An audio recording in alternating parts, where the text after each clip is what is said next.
I must introduce myself that I will be your host for today's evening. One of your hosts, myself, Dr. and I am the member of this conference.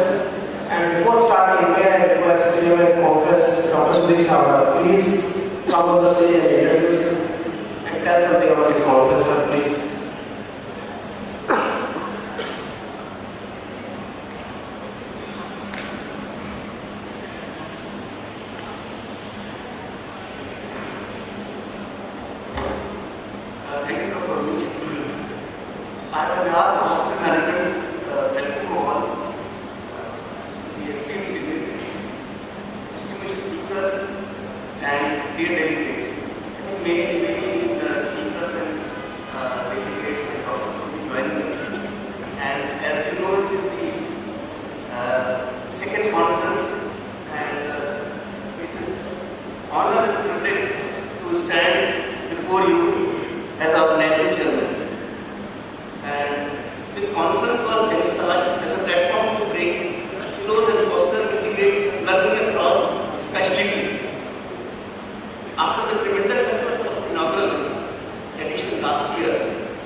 Now we are moving our first session. For this, we are going to stage our conference coordinator, to have this session, please. Thank you, Dr. This is welcome all of you to Supercon 2025, and this is one of the most interesting parts of the conference, which I feel, because we have presentation from our postgraduate students. So this part of the conference, we will have students from different branches of medicine, surgery, ortho, all students are there, and we have students from other hospitals also, Maharajah Medicine Hospital. So in this, basically the students will be presenting their thesis in just 5 minutes, and crux of their thesis in 5 minutes, and to judge them, we have 3 judges, very renowned people. And I would like the judges to come to the dais, please. And Dr. Anirban Chaudhary, he is Director Professor, Head of the Department, MMC at Supercon Hospital. Number of publications he has, I think it will take a very long time for me to announce that. So I will cut that short. I request the next judge, Dr. Mahmood Gami. He is senior consultant at Guru Gobind Singh Hospital. He is former DMS of Guru Gobind Singh Hospital. The next, I would like to invite Dr. Suman Jatin. She is Associate Professor in HOD Cardiology at Janak Pur Super Specialty Hospital.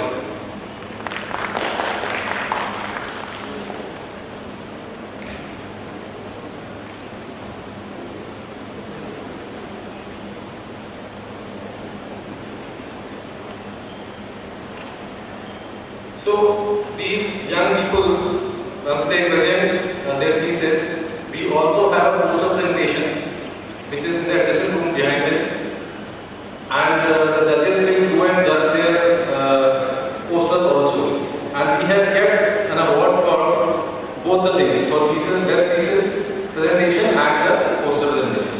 This award will be given in the felicitation ceremony, whoever wins.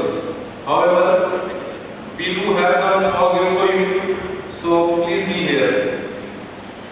So I will request the first candidate to come, Dr. Basudhi. He is from Mata Chandni Hospital, Department of Surgery.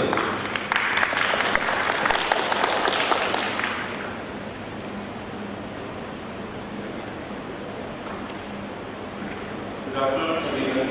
I am Dr. Basudhi, third year resident, general surgery. My thesis topic was comparative study of laparoscopic cholecystectomy in abdominal tract. In the next slide, let's have a very brief introduction about cholecystectomy.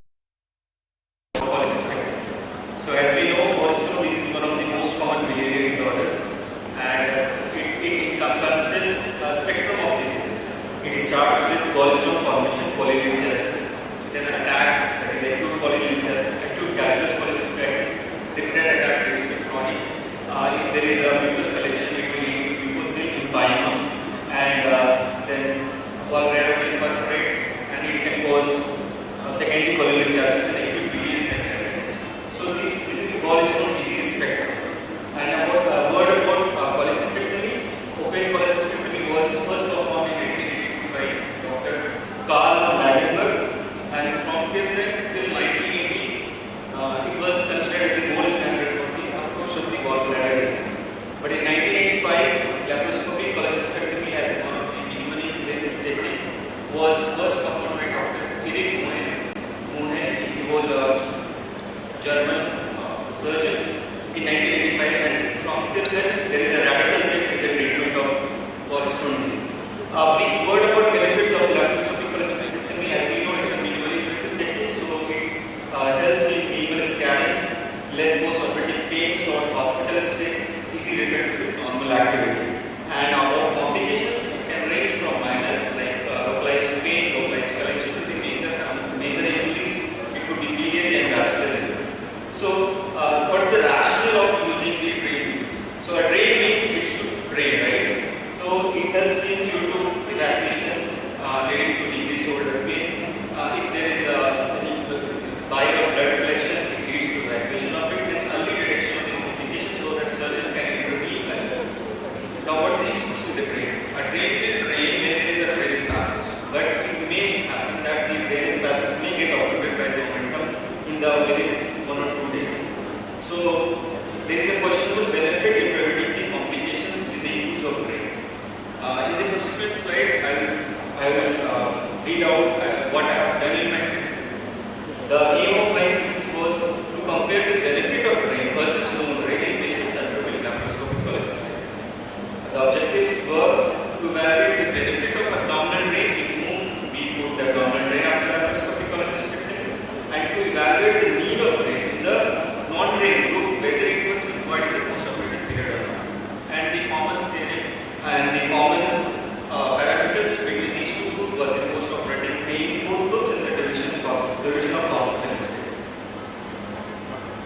clinical signs and symptoms and in the radiological diagnosis of polylithiasis and calculus polycystitis were included in my study.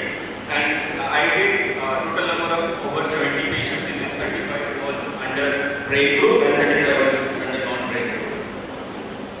The inclusion criteria was all cases of symptomatic gallstone disease who were planned for laparoscopic polycystic. Exclusion criteria were patients with polylithiasis, Golgi syndrome, gallbladder malignancy, and patients who underwent partial or open polycystic. Data collection method I have told the patients group were divided into drain versus non-drain group, and the evaluation of parameters which I enumerated in the initial slides were compared with the groups. So after taking consent from the patients and who met the inclusion criteria for my study, they underwent laparoscopic cholecystectomy at our hospital, and standard laparoscopic cholecystectomy was performed, and they were divided into two groups. Randomly it was decided to put a drain in one group of patients, and that group was dubbed as drain group, and another group, non-drain group, was made in which after performing laparoscopic cholecystectomy, no drain was inserted. And further the aims and objectives of my study was performed. After the conclusion of study, my parameters were assessed, which were benefits of drain placement in the non-drain group and the necessity of drain placement in the non-drain group. So coming to the results, the most significant part, the post-operative pain was calculated through visual analogy scale was significantly lower among patients in non-drain group compared to drain group in the post-operative period at 24 hours and at the post-operative day 3 after discharge in the COVID. And the duration of hospital stay was common in both of them because we discharged the same both patients, drain versus non-drain, the next very day. So literature reviews was similar result parallels with my study, and many of these studies like Provas et al. And Brown, Mursal et al. They all concluded that the routine prophylactic that is unnecessary in laparoscopic surgery. Even despite this evidence, we will only persist with putting a drain after laparoscopic cholecystectomy, especially during the learning curve period of the surgery. Post-operative pain was more in the non-drain, was significantly lower in the non-drain group, which I have said. Hospital stay was similar. Complications, I didn't find any complications in the drain group. Meta-analysis goes with my study. So to conclude my study, what I have observed in my study that routine use of brain is not justified in uncompleted cases. It should be based on surgeon's clinical judgment, intraoperative findings which surgeon find which they find during the operation of gallbladder patients and individual patient condition. So this I can improve my cases. Thank you.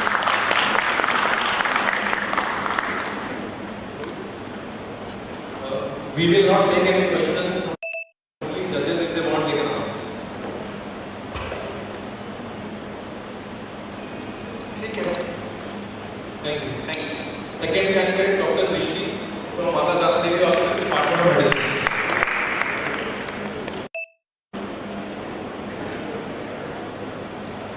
Good afternoon, everyone. I am Dr. Rishti and I am going to present my thesis. My guide is Dr. Chawla sir from Medicine Department and co-guide Dr. Muni sir and Dr. Chandani sir from Pulmonology Department. The title of my study is Prognostic Value of Neutrophil to Lymphocyte, Platelet to Lymphocyte, Eosinophil to Lymphocyte and Lymphocyte to Monocyte ratios in acute exacerbation of COPD. As we all know, COPD is characterized by chronic airflow limitation and accounts for 3 million deaths annually. Acute exacerbation of COPD is characterized by increased dyspnea and cough and sputum that worsens in less than 14 days. It is a major cause of hospitalization, disease progression and mortality. Various inflammatory markers like CRP, IL-6, TNF have been used to relate the severity of disease, but they are time-consuming and expensive. So common inflammatory ratios like NLR, PLR, ELR and LMR have been used to assess the severity. They being derived from routine blood count and are cost-effective, accessible and rapid. The aims and objective of my study was to study these ratios in patients of COPD. Objective aim to correlate the role of these ratios as newer and cheaper indicators of mortality. The secondary objective was to assess these ratios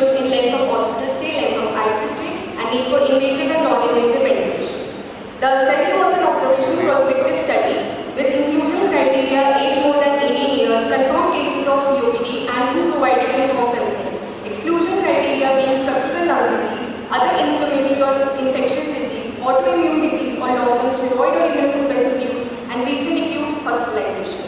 So the blood samples were taken within 24 hours of admission. The ratios were calculated and patients were followed up for 4 weeks. So 80 patients were admitted with acute exacerbation. The ratios were calculated. Patients were followed up during the hospital stay.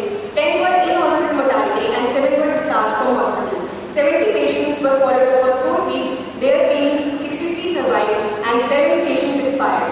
So the analysis is NLR with a cutoff of 7 and PLR with a cutoff of 266 can be used for predicting mortality within 4 weeks of acute exacerbation. NLR with a cutoff of 4.5 and PLR with a cutoff of 207 can be used for predicting mortality after 4 weeks. Significant weak positive correlation was seen between length of hospital stay with NLR. Significant weak positive correlation was seen between the length of ICU stay with NLR. No significant association was observed between requirement of invasive ventilation and non-invasive ventilation. NLR and PLR were significantly higher in prolonged ICU stay as compared to timely ICU discharge. NLR and PLR, which was significantly higher in group 2, that is mortality within 4 weeks of acute exacerbation, as compared to group 1, that is the survival beyond 28 weeks. Also, NLR and PLR were significantly higher in those who expired after 4 weeks as compared to who survived after 4 weeks. Therefore, NLR and PLR were significantly higher in in-hospital mortality and expired cases compared to recovered patients. Discussion. In my study, I found that NLR and PLR are the best predictors of mortality, and my findings were consistent with Yao et al. Also, NLR was the best predictor of mortality in acute exacerbation of COPD, and my findings were consistent with other studies like Fiaricin et al. And Tenfi et al. Comparing my study with other studies, my study showed NLR cutoff of more than 7 to predict mortality within 4 weeks of acute exacerbation. My findings are in line with other studies like Newman et al., Luos Mondo et al., Tenfi et al., and Zwong et al. I found the role of PLR as a predictor of mortality in acute exacerbation of COPD, and my findings were consistent with Luos Mondo et al. And Delmis et al. However, they were inconsistent with Yao, Arun, and Soy et al. Also, PLR cutoff values in predicting acute exacerbation of mortality cutoff was 266, which was similar to Luos Mondo et al. And Kumar et al. Concluding, NLR and PLR can be used as predictive markers for both mortality after and within 4 weeks of acute exacerbation. Higher NLR and PLR values in mortality group as compared to survival. NLR showed weak positive correlation with hospital and ICU stay. Higher NLR and PLR values with prolonged ICU stay. The study limitations were it was a small sample size, single-centered study, lack of long-term follow-up, and limited analysis of other prognostic factors. There was no evaluation of treatment. Thank you.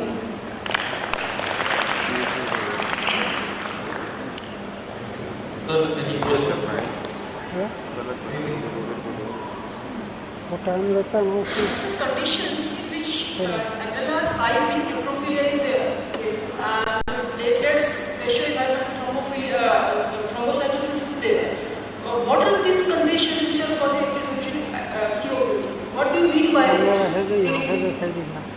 Basically in COPD there is inflammation. So the markers of inflammation which we could have been used at interleukin 6 and TNF, but they have been categorized as high cost. So we need markers which could predict mortality and are easier to assess, like these ratios, that is NLR and PLR. Also, since we know that the main pathology in COPD is inflammation, so these markers are raised in inflammation. So that we are using these markers in COPD also.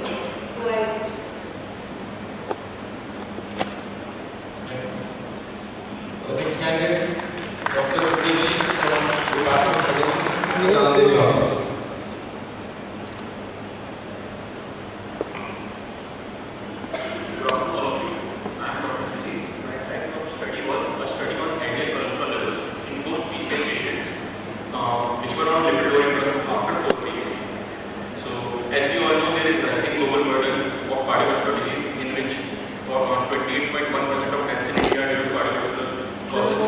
in which ACS is the most common condition. So I did a study on these. The rational format study was use of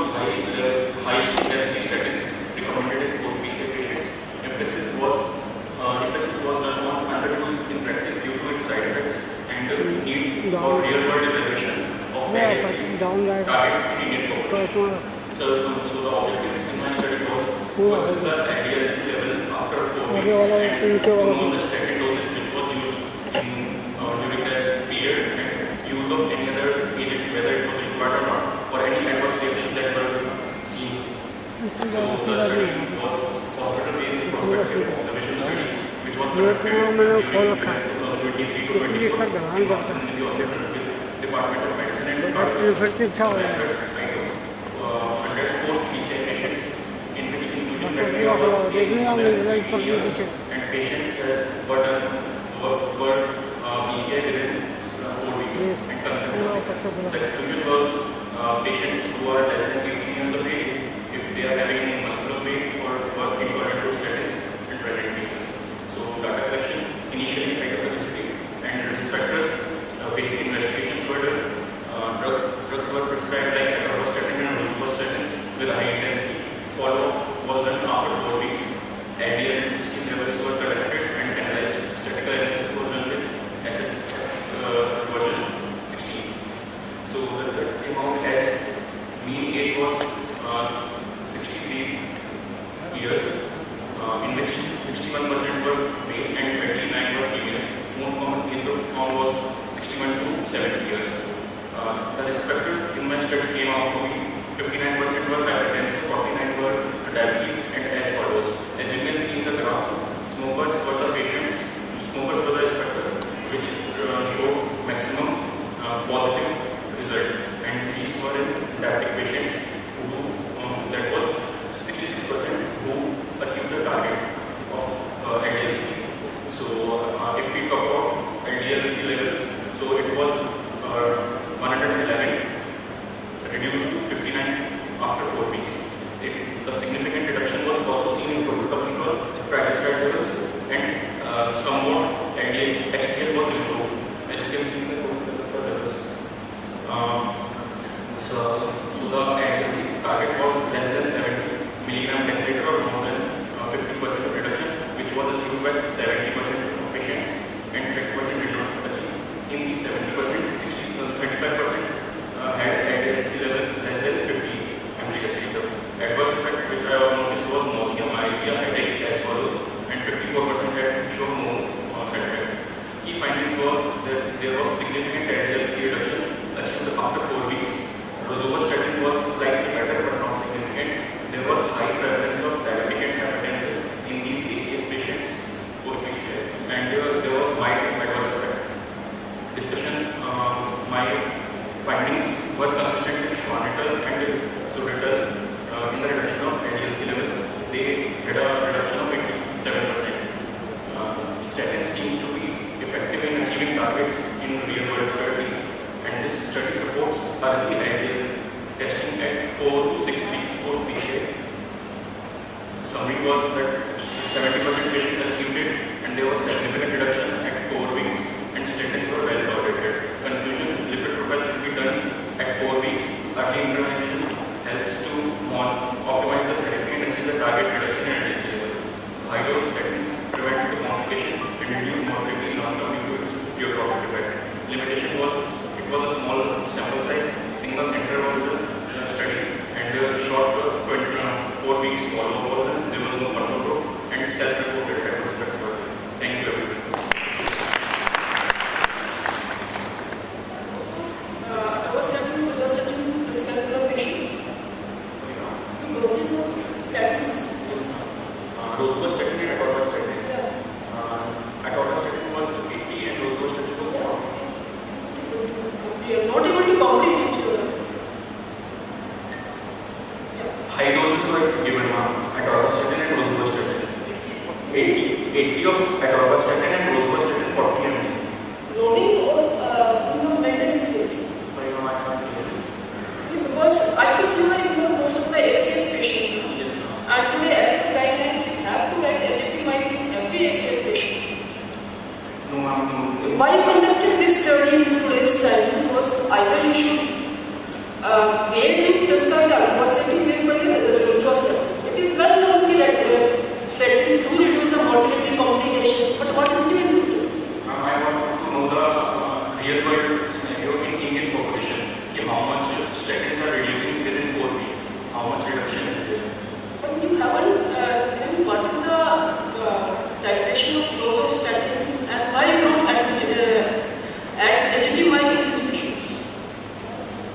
is mandatory nowadays. Irrespective of the level of LDL. This study was 3 years back. Study was 3 years back. It was 4 weeks study.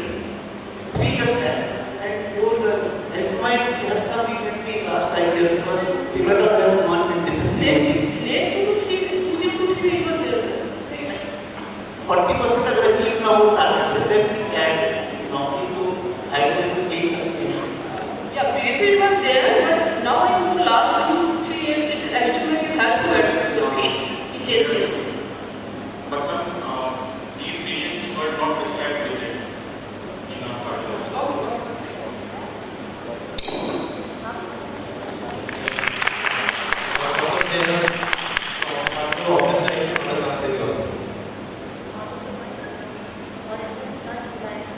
Good afternoon, everyone. I'm Dr. Sneha from the Department of Obs and Gynecology at Centric Hospital, and here I am going to study maternal outcome in pregnancy at Hyatt. So we all know bladder, which is also known as amniotic fluid. This is the fluid which surrounds the baby, and this amniotic fluid is, although having no nutritive value, it is vital for the growth of the fetus. It also has a role in cushioning, and also it is for the infection protection. This amniotic fluid is measured with the ultrasound using an index called as amniotic fluid index, and this index, if less than 5, it is called as oligohydramnios, which is linked with intrauterine growth restriction, fetal stress, higher chances of loss of cesarean sections and NICU admissions. While if the AFI more than 25, it is called as polyhydramnios, which is associated with preterm labor, anomalies, PPH and cord products. So timely detection and management are critical for improving the pregnancy outcomes. The aim of my study was to assess the fetal-maternal outcome in pregnancies with the abnormal light volume, and objectives being assessing the obstetric outcome in oligo and polyhydramnios patient and assessing the parental outcome in both of these groups. So I done a prospective observational study which was done in June 2023 to November 2024 with a sample size of 100 ANC women, including 73 patients with oligohydramnios and 27 patients of polyhydramnios. My inclusion criteria included the single pregnancies with a period of gestation of 28 to 40 weeks of gestation at the time of registration and with the intact preference. While my exclusion criteria included the preterm premature rupture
While in polyhydramnios, there were 25.6% cases associated with preterm labor, and congenital anomalies there were 20.5% cases. Comparing the outcome of the birth rate, there were more low birth weight baby in oligohydramnios patient compared to polyhydramnios, while NICU was more seen in oligohydramnios babies. Parental outcome, polyhydramnios, as I have already told, they are associated with the congenital malformation. So, live babies were more commonly seen with the oligohydramnios, and mode of delivery, as the polyhydramnios is associated with the preterm labor, there were more chances of normal delivery in polyhydramnios compared to oligohydramnios. And AFI, amniotic fluid, meconium stained labor, that was more commonly associated with the oligohydramnios. Thank you. Okay. Dr. Swati, Department of Radiology, Mother Charles Devi Hospital.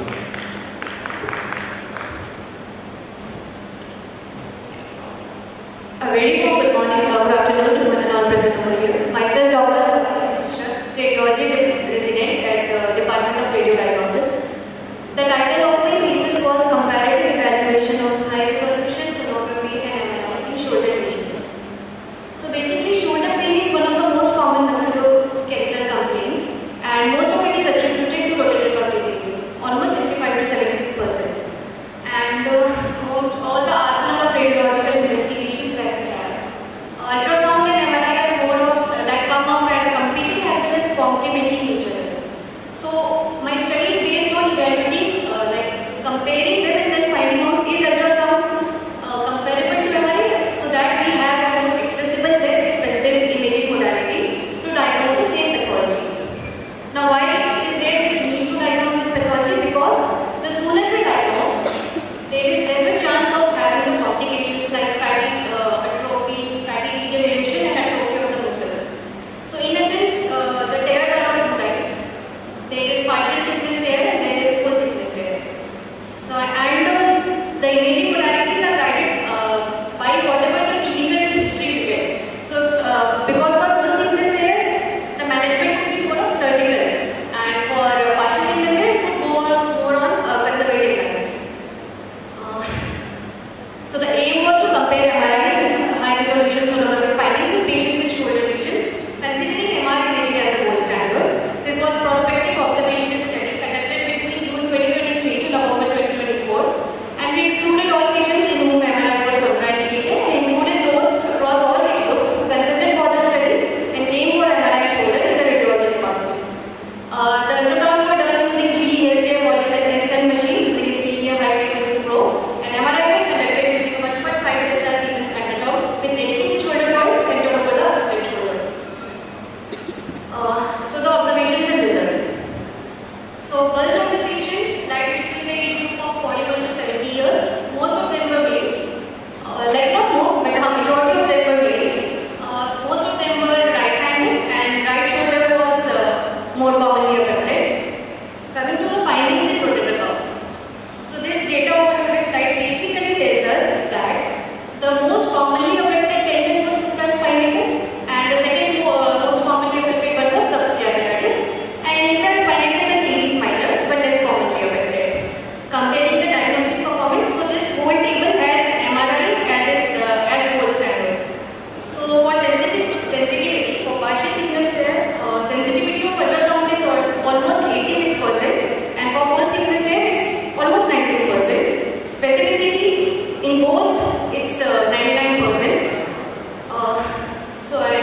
detected on ultrasound. These are some of the cases that we did. So for full thickness tear, you can see that there is an anechoic correction. In muscle tear is through and through. And in this, MRI is important. For full thickness tear, MRI is important because then we have to tell the surgeons what is the thickness, what is the depth. So all that is important for surgery. For partial thickness tear, we just see some intra-substance anechoic area. And same in this is MRI image for the same. In discussion, the striking point about this table is that which time, as the time is advancing, the sensitivity, specificity of ultrasound is getting more and more concordant with that of MRI. So that is what this table tells us. So then, in conclusion, basically clinical management drives the modality of choice. Partial tears, conservative management, full thickness tears, surgery. MRI scores over ultrasound in accurately defining and documenting a full thickness tear. MRI is superior for detecting liberal tears, acromion pathology, and fatty regeneration of muscles. Ultrasound, on the other hand, is more available, less expensive, and gives us more or less equivalent information to MRI. So ultrasound should be your screening modality, and MRI will be the definitive diagnosis and problem solver. So it was a small sample size study, that was the limitation. Thank you.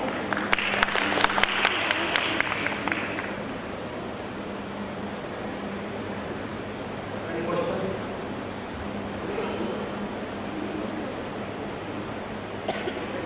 Dr. Siddhant Singh from Maharaja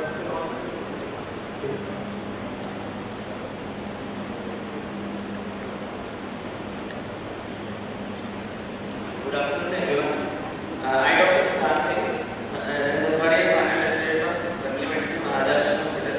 My thesis title is Prospective Evaluation Study to see the correlation between diameter of liver abscess and hospitalization stay and prognosis in patients with liver abscess. First of all, a brief introduction. Liver abscess is an encapsulated collection of supported material within the liver, and it is caused by bacterial, parasitic, or fungal infection. The incidence of liver abscess varies between different reasons. The annual incidence is about 2.3 cases per black liver. Pyogenic liver abscess is most common in developed countries, and it accounts for about 3/5 of the cases of liver abscess in developed countries. Otherwise, amoebic liver abscess is accounts for 2/3 cases in the developing countries, and it is most common extent is an manifestation of amoebiasis. Risk factors include increasing age, male sex, presence of underlying diabetes mellitus, alcohol use, and immunocompromised state. Classical clinical triad is fever, pain, abdomen, and malaise. It is diagnosed by ultrasound and CT scan. Management depends on antibiotics and drainage procedures. There is actually insufficient real-world data regarding the clinical courses and outcomes related to liver abscess size. To address these gaps in the literature, we evaluated the clinical characteristics of patients with liver abscess according to the diameter and analyzed the factors associated with it. Our aim is to investigate the factors associated with the size and its effect on duration of hospital stay and poor prognosis in patients with liver abscess. And objective is to define the correlation between size of liver abscess and duration of hospital stay, size of liver abscess and associated complications, size of liver abscess and requirement of surgical intervention, and its prognosis. It is a prospective observational study conducted in Maharaja Hospital, Punjabibad. We have taken 16 patients with a duration of 1 year, and we have used maximum diameter of liver abscess calculated radiologically. Inclusion criteria is patients having age more than 18 years and patient diagnosed with liver abscess clinically and radiologically. Exclusion criteria is patient not giving consent for study, pregnant females, patient with history of recent trauma or suspected malignancy. Results in this thesis we found that the maximum liver size of liver abscess correlates with the increased duration of hospital stay. Our maximum patient range stays between 5 to 10 centimeter, where we have got 27 patients, and in these patients we have prolonged hospital stay. As the size increases, the duration of hospital stay also increases. The size and severity. In this we found that the severity of liver abscess, more the patient have larger liver abscess more than 10 centimeter, they needed ICU admission within first 48 hours, and 10 patients compared to only one patient for the 5 centimeter and 5 to 10 centimeter. The complication and size. As the size increases, the complication also increases, such as rupture, hematoma, bilioma, and also the size determines the choice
healthy stay and shows better outcomes.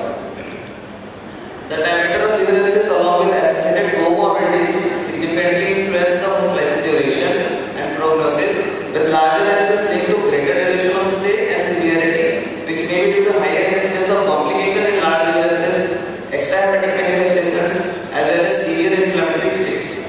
The limitation was that there is a single center study and the lack of physiological diagnosis and lack of long-term follow-up.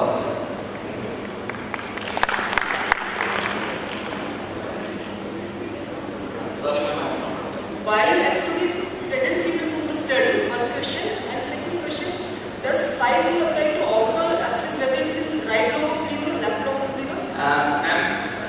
The size was taken all the size.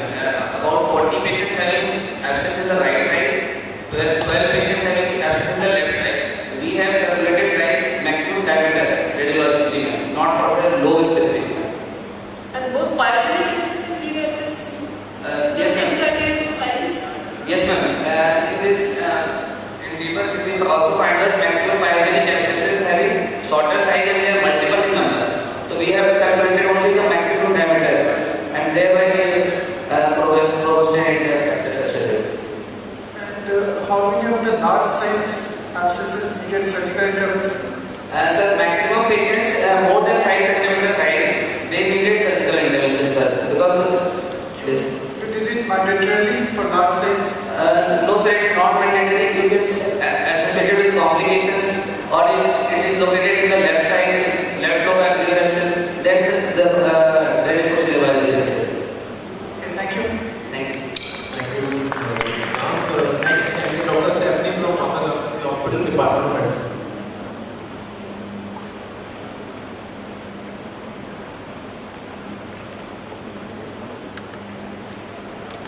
Good afternoon, everyone. Today, I am here to present my thesis, The Effect of Iron Deficiency Anemia on HbA1c in Non-Diabetic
recommendation is that check hemoglobin and ferritin and HbA1c basic match clinical of glucose data.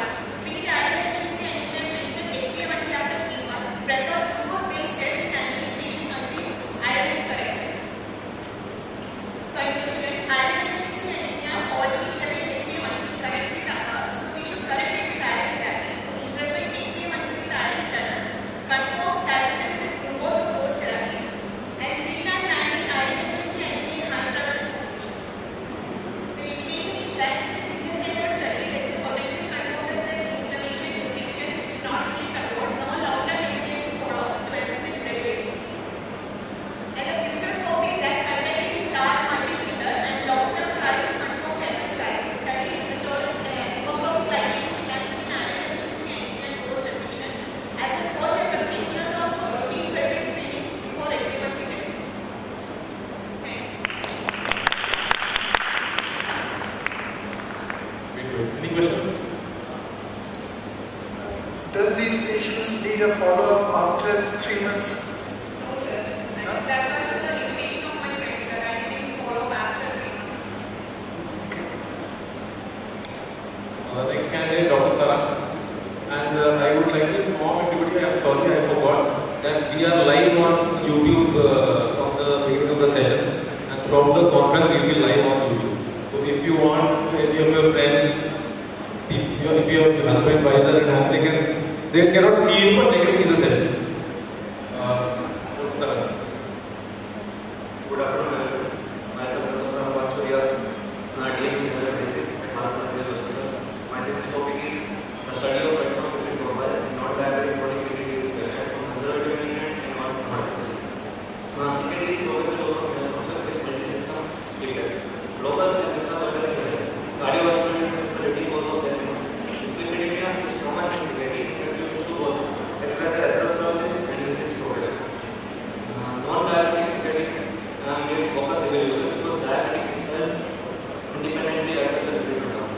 Studying lipid pattern helps risk stratifying patient and tailor intervention to reduce the morbidity. Common abnormalities that are found in lipid and CKD are increase in triglyceride and triglyceride and decrease in H2. There is no total cholesterol and LDL can be variable in non-diabetic CKD. LDL tends towards smaller, denser and more atherogenic particles despite normal LDL values in non-diabetic CKD. LPA often elevated in CKD and poorly responsive to statins. Various pathophysiologies alter dyslipidemia and CKD are uric values, proteinuria, hyperfiltration, diets, steroid factor, hormonal values. All this leads to corresponding lipid profile that worsens with the decline in the GFR. The aim of the study was to study the pattern of lipid profile in non-diabetic CKD patient. The objective of the study was to assess the correlation of the lipid profile with the severity of the non-diabetic CKD and to compare the lipid profile of non-diabetic CKD on conservative management and on hemodialysis. The study is cross-section observation study conducted between June 2023 and June 2024. Population included newly diagnosed and non-patient of other CKD attending OPD and IPD of Department of Medicine and Nephrology at Mahatma Hospital, inclusive criteria patient with non-diabetic CKD on conservative management and on regular hemodialysis, patient above age of 80. Exclusion criteria were old diabetic patient, patient with hereditary lipid disorder, patient with acute on chronic renal failure, nephrotic syndrome, patient who are on lipid lowering drugs, beta blocker, or contraceptive pills, patient who are pregnant and who are on case of hypothyroidism. Evaluation of lipid profile was done within 24 hours of presentation after 12 hours of fasting. Various parameters which were analyzed were total cholesterol, HDL, LDL, triglyceride, PLD. eGFR was calculated according to modified WRD. CKD staging was done according to KD classification. Lipid profile was observed in CKD on conservative management and on hemodialysis. Lipid classification was done on NCEP and ATP3 criteria. Comparison of lipid profile and different stage of CKD was results. Total 100 patients were taken. Mean age was 66. 63% were male, 37% were female. Hypertension was present in 48%. Different stage 3, 4, 5 contained 28, 31 and 41 patients respectively. Mean values were like this. Abnormalities, significant abnormalities were found in triglyceride, HDL and PLD, which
address elevated TG, BAD, and dysfunctional HDL for the holistic risk reduction. Patient education multidisciplinary approach are essential. Limited of study single center, small size, no monitor follow, no advanced lipoprotein suppression tested.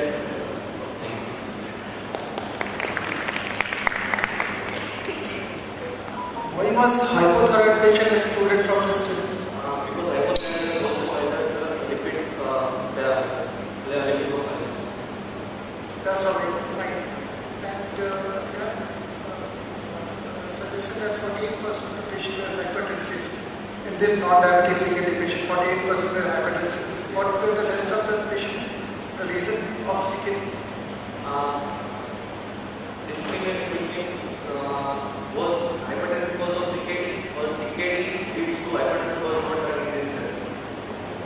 Hypertension was due to CKD or patient was having hypertension before CKD was not differentiated in this study. Okay. What are the other causes?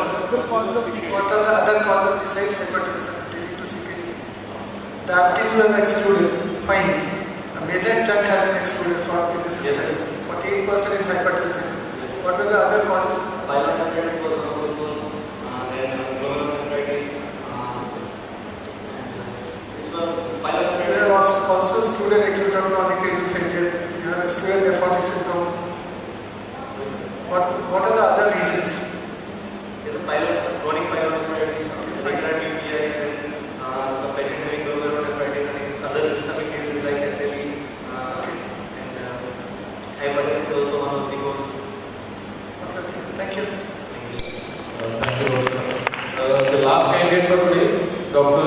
Soumyamrita Dev from Maharaja Agni Singh Hospital, Department of Medicine.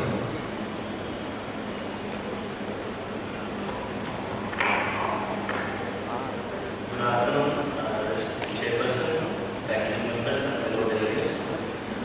I am Dr. Soumyamrita Dev from Department of General Medicine, Maharaja Agni Singh Hospital, and my topic is evaluate renal artery resistance index as a non-invasive marker to determine progression of diabetic kidney disease. So, as we all discussed in the previous discussion, diabetic kidney disease is one of the most dreadful microvascular complication of diabetes. It affects around 1 out of every 3 people with diabetes. It is one of the leading cause of end-stage renal disease worldwide. But we are very much dependent upon the EGFR values, which is again dependent on the creatinine clearance and albuminuria to determine this progression of kidney disease. So my question is, why not we see for ourselves what is happening inside of these microvessels, and that's where the renal arterial Doppler comes into play. My aim and objective was to compare renal arterial resistive index values in progressive stages of diabetic kidney disease and to find out whether this index can be used as a non-invasive marker to determine progression of diabetic kidney disease. So I used an observational cross-sectional study design which was conducted in the Department of Medicine of our hospital. 100 patients were assigned in 4 different groups, each containing 25 groups from G1 to G4 of KD classification. Some patients were excluded based on obstructive neuropathy or cardiac failure, severe uncontrolled hypertension. This may have affected RI values. So, what is the RI I'm talking about? RI or resistive index is an ultrasound parameter which can easily be calculated by this equation: peak systolic velocity minus end diastolic velocity by peak systolic velocity. Normal range is about 0.5 to 0.7. Any value more than 0.7 suggests nephropathy and microalbuminuria.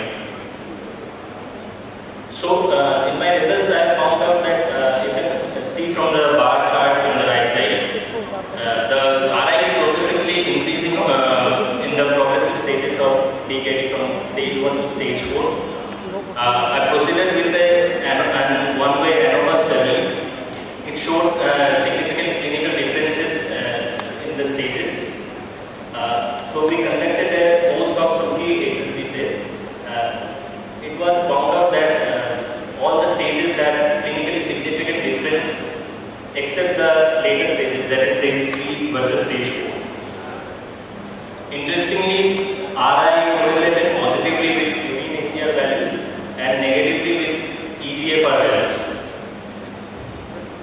One more interesting finding was that not only nephropathy, retinopathy and neuropathy was also more prevalent in the patients with more RI values. So RI can be used as a non-invasive marker in resource-limited settings as an adjunct to the conventional KFP and ultrasound parameters. Some plateauing occurs at the later stages. It might be due to maximal sclerosis or remodeling of the basal wall. Some limitations of my study were, as this was a cross-sectional design, a prospective study would have been better, and study size was limited to a single center, which might have affected the generalization of the study. Thank you.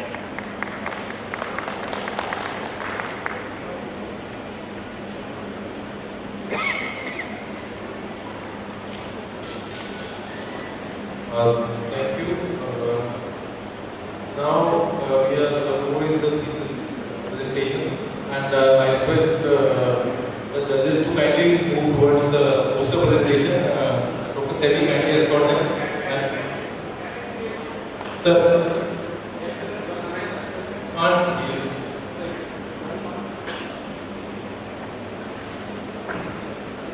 I will just say a few, since it's an opportunity to interact with our students.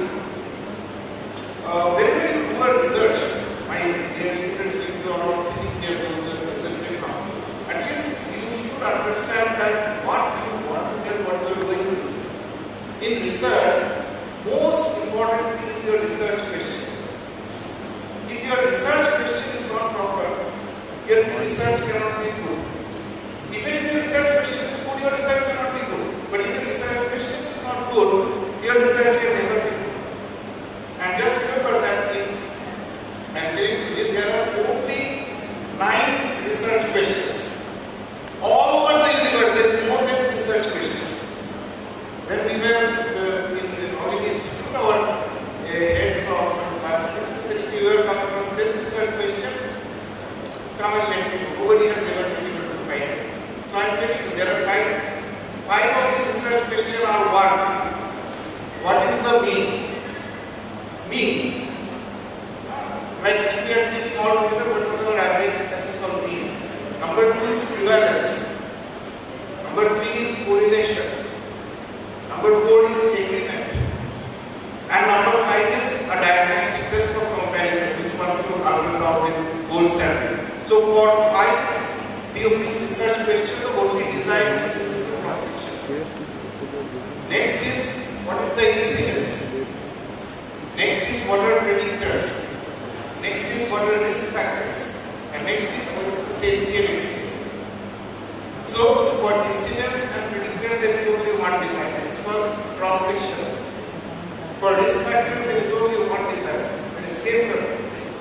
And for safety and efficacy, it is a randomized control, which we call clinical trial. So there are only 9 research questions.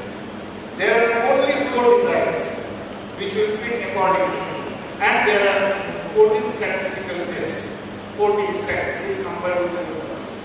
And you can link all of them. This is all about you have to understand this. And always remember that when you say inclusion criteria, exclusion criteria, inclusion more than 18 years, exclusion less than 8 years, no. Exclusion criteria is exclusion after including not this diabetic patient with HbA1c.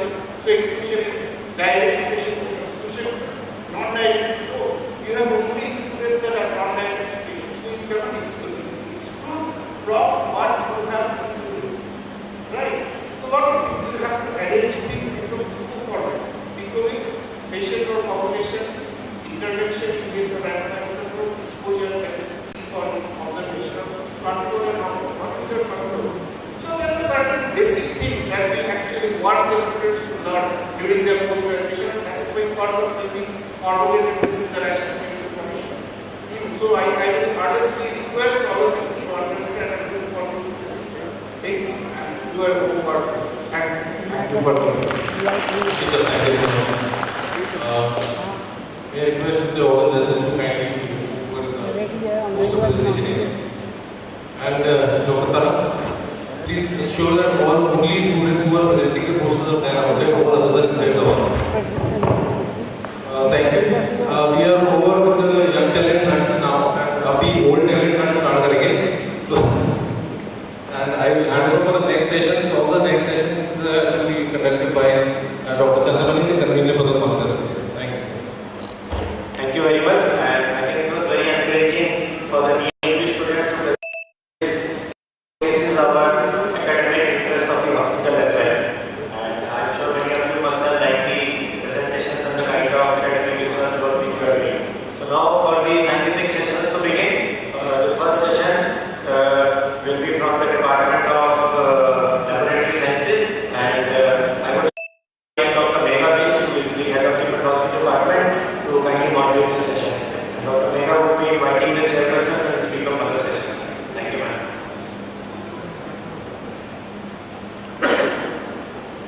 Dr. Megha is our laboratory head and doctor in charge, and she is attached with our hospital for the last 16 years. And she also herself is ISO certified since 2011 and is the quality manager of the lab since 2011.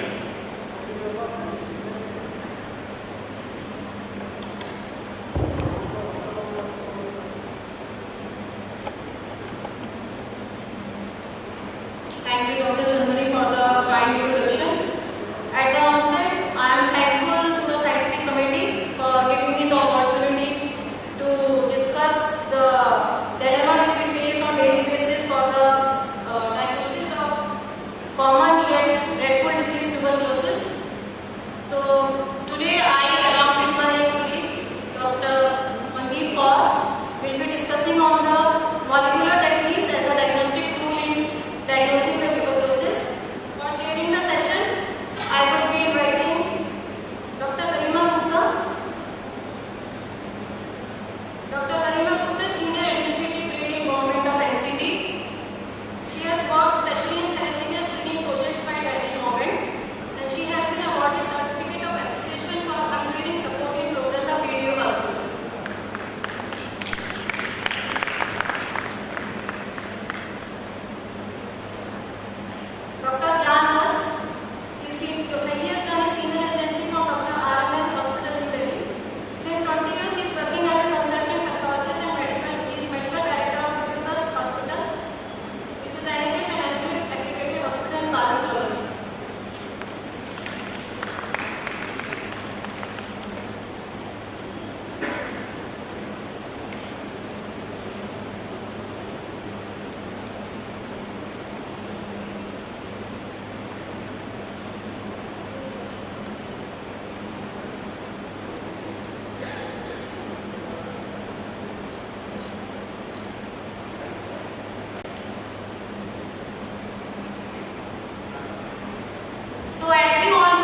Then traditional diagnostic method, in that first one is microscopy. Microscopy is deep using steel or air staining. The sensitivity of the smear microscopy is limited to the detection of samples greater than 10,000 pascal per milliliter of sputum. So its sensitivity is only 22 to 78%. Then in that modification is fluorescent microscopy, which allows the slide examination with a medium power of 40x. Then a major barrier to use the fluorescent microscopy is resource limited setting, was high equipment for cost and the short bulb life. Then this problem was overcome by the LEDs, which have low energy requirements. Microscopy is still important in the prognosis of the diseases, but it has limitation like it does not distinguish between the drug susceptible or drug resistant strains. Then in next is the chest X-ray. A TB chest X-ray can reveal the signs of lung infections such as obesity and cavities. So role of chest X-ray in TB is for screening, useful in high-risk area for detecting potential cases of active TB. Then it supports the clinical decisions by providing clear images of the lung involvement. Then it helps in planning and guiding treatment, and it can be used to rule out active TB when considering preventive treatments. So again, for this also there is a limitation. It is not definitive. It is not a standalone diagnostic test. It can mimic other conditions also. And in some individuals with active TB, especially those with weakened immune system, the chest X-ray can be normal. Then in laboratory we use culture method, which is a gold standard, and this is the most sensitive means for detecting the MTB. In this we use solid and liquid medias. For solid media, the limit of detection is 10 to 100 viable microbacteria. So liquid media are better. It increase the recovery of microbacteria and decrease the time of detection. But it can also easily contaminate it. So there is addition of antimicrobials is required in this. And average time for growth detection in this is 12 to 16 days. So this liquid media we use in backpack anti-Hyatt 960 detection method. It consists of a liquid raw medium in the form of middle group 7H9 liquid media. Now anti-Hyatt tube contains an oxygen quenched fluorochromes which were embedded in the bottom of the tube. Then during the bacterial growth within the tube, the free oxygen is utilized and it is replaced by carbon dioxide. Now with the depletion of free oxygen, the fluorochrome is no longer inhibited, resulting in the fluorescence within the anti-Hyatt tube. Now anti-Hyatt tubes can be incubated at 37 degrees Celsius and read manually under UV light, where they are incubated and monitored for the increasing fluorescence every 60 minutes. In this, the positivity is approximately 10 to the power 5 to 10 to the power 6 molar forming unit per ml, and for negative test it takes 42 days. Then next is our tuberculin test. This is the only test which is used for the diagnosis of latent tuberculosis. So tuberculin test was until recently the only tool available for detecting latent tuberculosis. Then tuberculin most widely uses PPD, which is a derivative of the tuberculosis. Early versions of interferon gamma assays were used as purified protein derivatives. Now in this, the standard dose of 5 tuberculin unit, that is 0.1 ml, is injected internally and read after 48 to 72 hours. So the result of this test must be interpreted carefully. The person's medical risk factor determines the size of the indication, positive in 5 mm, 10 and 15 mm. Then in this, the next one is quantiferon gold, TB gold, which is a whole blood ELISA based test. It comes in two formats, 24 cell wall culture plates and in tube format. Now the quantiferon TB gold test detects the interferon gamma produced by a patient's white blood cell in response to MTB antigens. Now it uses two synthetic peptides of MTB proteins, that is early secretory antigen target 6 and culture filtrate protein 10. These proteins are encoded by the genes located with the region of RD1 segment of MTB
Now, despite comparatively low cost, they remain relatively labor intensive.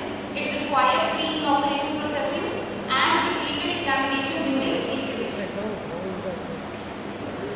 So, because of these, diagnosis of TB is difficult in certain T groups. TB patients with extrapulmonary, people with HIV, children smear negative, and with X-ray abnormality suggestive of TB. Now, WHO recommended the use of rapid molecular diagnostic test as the initial diagnostic test in all persons with signs and symptoms of TB. So, major progress has been made in the rapid molecular detection of MTB using NAT, that is nucleic acid amplification tests. Now, the NAT system with rapid turnaround time facilitate testing and treatment initiation early. These assays use a range of molecular techniques including PCR, real-time PCR, isothermal amplification, and strain displacement or transcription-mediated amplifications. These are often combined with high-specific detection system with hybridization with specific oligonucleotides, probes to increase the assay specificity. Now, NAT detects insertion element of IS6110 for the identification of MTP complex organisms. It detects MTP ribosomal RNA or DNA directly from sputum specimens, both from acid-fast smear positive and acid-fast smear negative samples.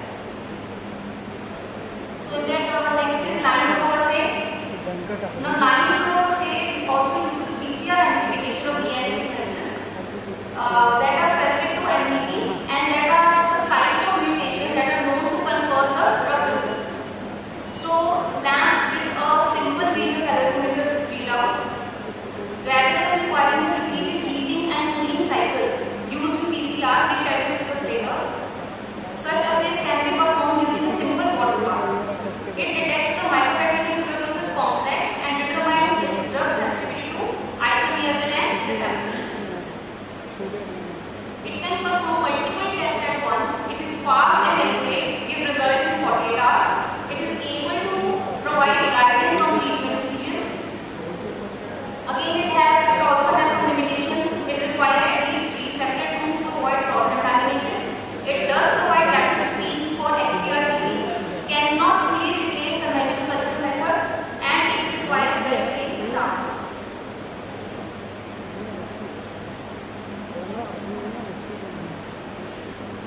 Now, next is Confrence chain reaction. Now, PCR begins with the extraction of a small nucleic acid sample, typically RNA or DNA. The process consists of 3 major phases. First is denaturation, annealing, and extension. Now, during denaturation, DNA is heated to 95 degrees Celsius to disrupt the hydrogen bonds. Then, in annealing is followed immediately after cooling the denatured DNA to 55 to 72 degrees Celsius. So,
Let me quickly summarize the key points and the take-home points.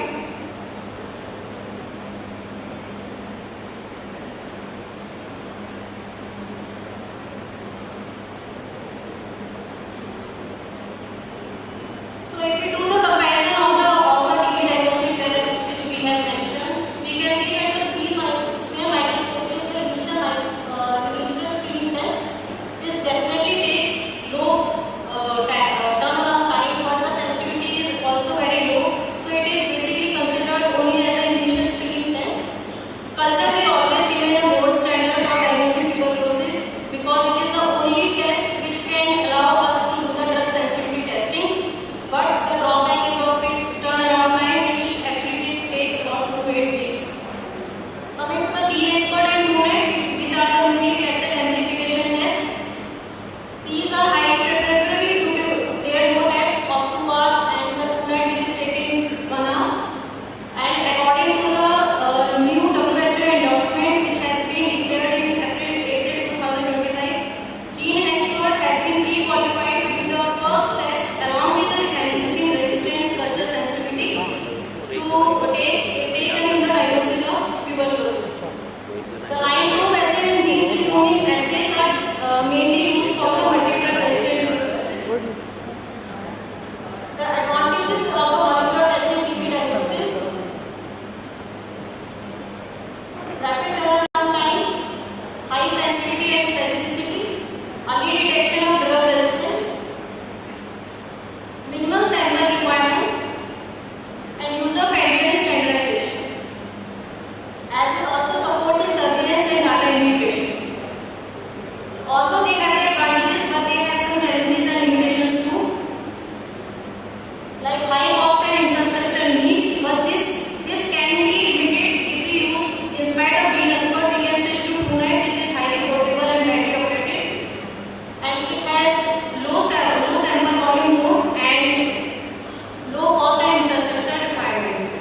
But it can work only in the low workload sample. Need for skilled persons, limited accessibility, complex result interpretation, and sample quality dependence. Now the take-home points will be: molecular testing offers rapid, accurate, and sensitive TB diagnosis. It enables early detection of drug resistance for effective treatment. It detects TB in difficult cases like which are smear-negative and extra-community tuberculosis. Still, the challenges exist, which are cost, infrastructures, but tests are still increasingly vitally. And in ongoing advances, like we are now working on target genomic sequences, as well as in TrueNet we are working on TrueNet and isoniazid resistance and AI modulated machines too. So these advances will always strengthen the tuberculosis control and elimination efforts. Thank you. And now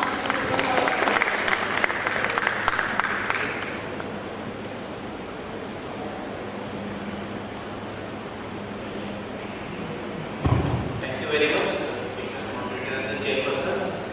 And I would now request the mayor and the chairperson to please move to the presentation area for the felicitation. For the next session, I would like to invite Dr. B.K. Goyal, who is the head of Department of General Medicine at Mother Charan Devi Hospital, and he is also on the faculty of the National Board of Examinations. He is presently the Joint Secretary of the RSSDI Delhi chapter, which is the Research Society for Diabetes and Research, and he is also the Secretary of the Delhi and North Zone ANPI, which is the Association of National Board of Accredited Institutions. Dr. Goyal sir is now going to moderate the next session.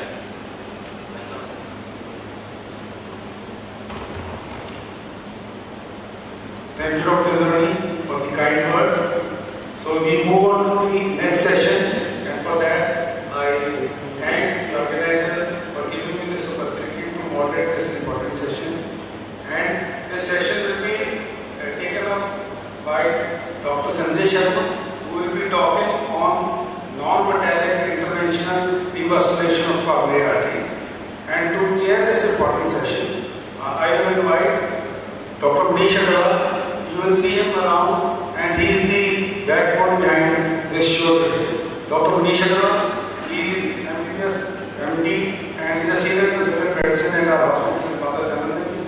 He is a DNP coordinator at Mata Chanandani Hospital, Department of Medicine. Formerly medical superintendent at Mata Hospital. IMA Distinguished Service Award he got in 2019 to 2020, and also DMA Swasthya Award in 2022. Dr. Manish, where are you? And then the other person who is behind this Supercon today, Dr. Bhunish Sabro. He's come to Dr. Bhunish.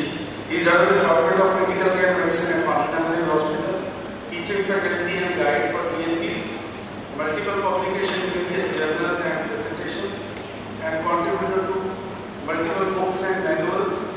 He organized various national conferences and webinars, and he is also a speaker in various medical conferences. Third chairperson to chair this important session is Dr. Atul Verma. He is MD Medicine and he is a senior physician in West Delhi. Welcome, sir. And after that, I invite Dr. Sanjay Sharma. We have metallic air metal stands and drug-related stands for coronary revascularization, which are there for a long time. But they have their own problems, like the drug stent rethrombosis, dissection, or we have to use dual platelets. To overcome those problems, there is now non-metallic stenting, non-metallic intervention, and to throw light upon that, I invite Dr. Sanjay Sharma. Dr. Sanjay Sharma is head of the department at Mata Chanandani Hospital of Cardiology Department, and he has more than 20 years experience in Mata Chanandani Hospital, and you see him there. He is always there in the cath lab, and most of the people here in this audience must be knowing. So I invite Rahul.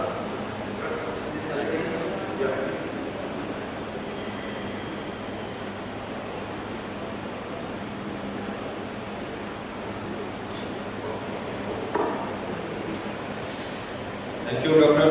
Goyal, and my esteemed colleagues, and also the organizer, those who offer me to present a latest, innovative, cutting-edge procedure in field of interventional cardiology. Thanks. So, you know me, I am Dr. Sanjay Sharma, working as an interventional cardiologist at Mata Chanandani Hospital.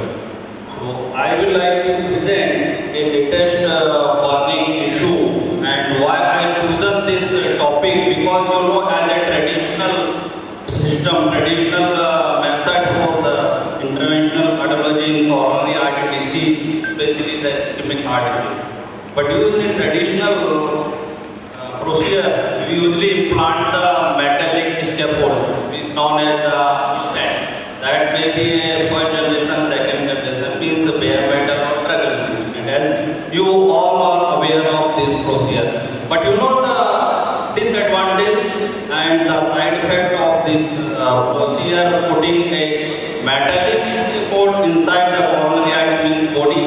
So it's me as the cardiology is going on advanced. So this procedure is coming up branch as a metal-free coronary intervention. Metal means there is no scaffold inside the coronary artery.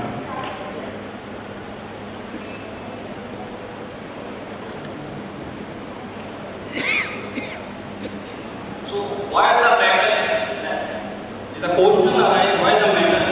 Because you know there is some complication always there. They are putting a foreign body inside the body in any part of the body. So we are only dealing this coronary artery. So I will just throw the light why the metal-free intervention is required. So as you know, while in recently as the organized as well as the India, the incidences of the coronary artery disease, especially ischemic heart disease, is increasing. As you know, this reflects more and more in comparison to the Western and European country. As you know, that there is a 3 to 4 times is higher than the US, 20 times than the other Asian country, because the global urbanization is a part of urbanization and sedentary lifestyle. And you know that the Asian communities India is the highest prevalence in Asian Indian population. So this is the graph showing globally why the occurrence of the coronary disease is going prevalence in younger age group as well as the different that is the age war is showing the why the coronary disease coming in the prevalence in the younger age.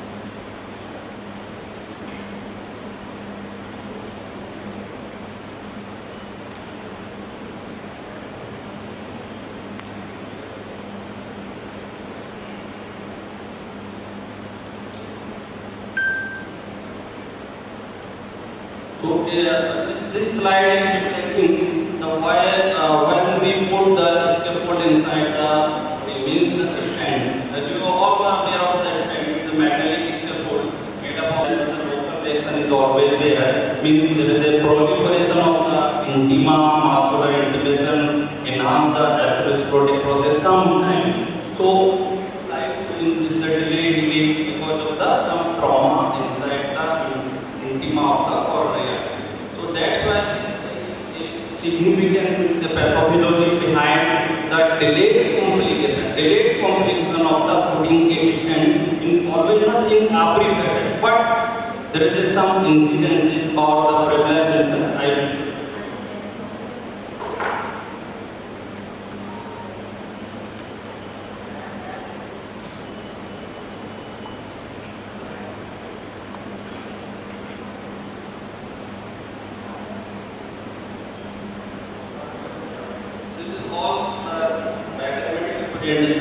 By putting a stent or this atherosclerotic process which causes there is a stenosis or the obstruction developing in the inside the coronary artery.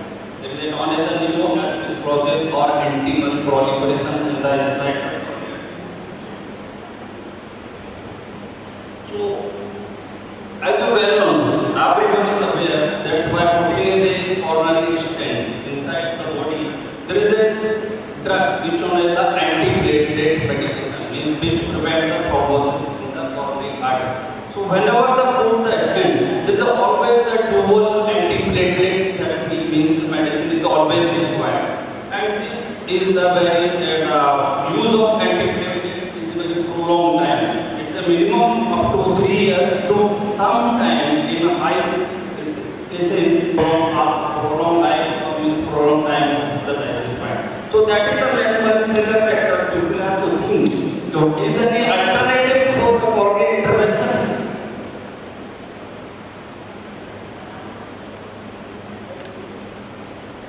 So yes, the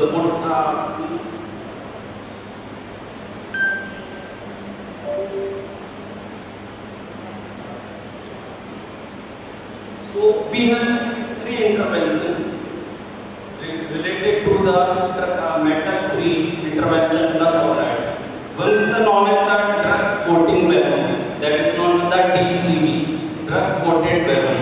Another is bioreabsorbable scaffold, means it is an absorbable stent. So that it will not give any metal device which retract the clot which occur during the blockage of the normal process of the atherosclerotic leading to the acute myocardial infarction. So this is a simple picture. Is that one is the drug coated balloon, another is the bioabsorbable. And bioabsorbable means it will not remain inside the coronary artery while it will due time.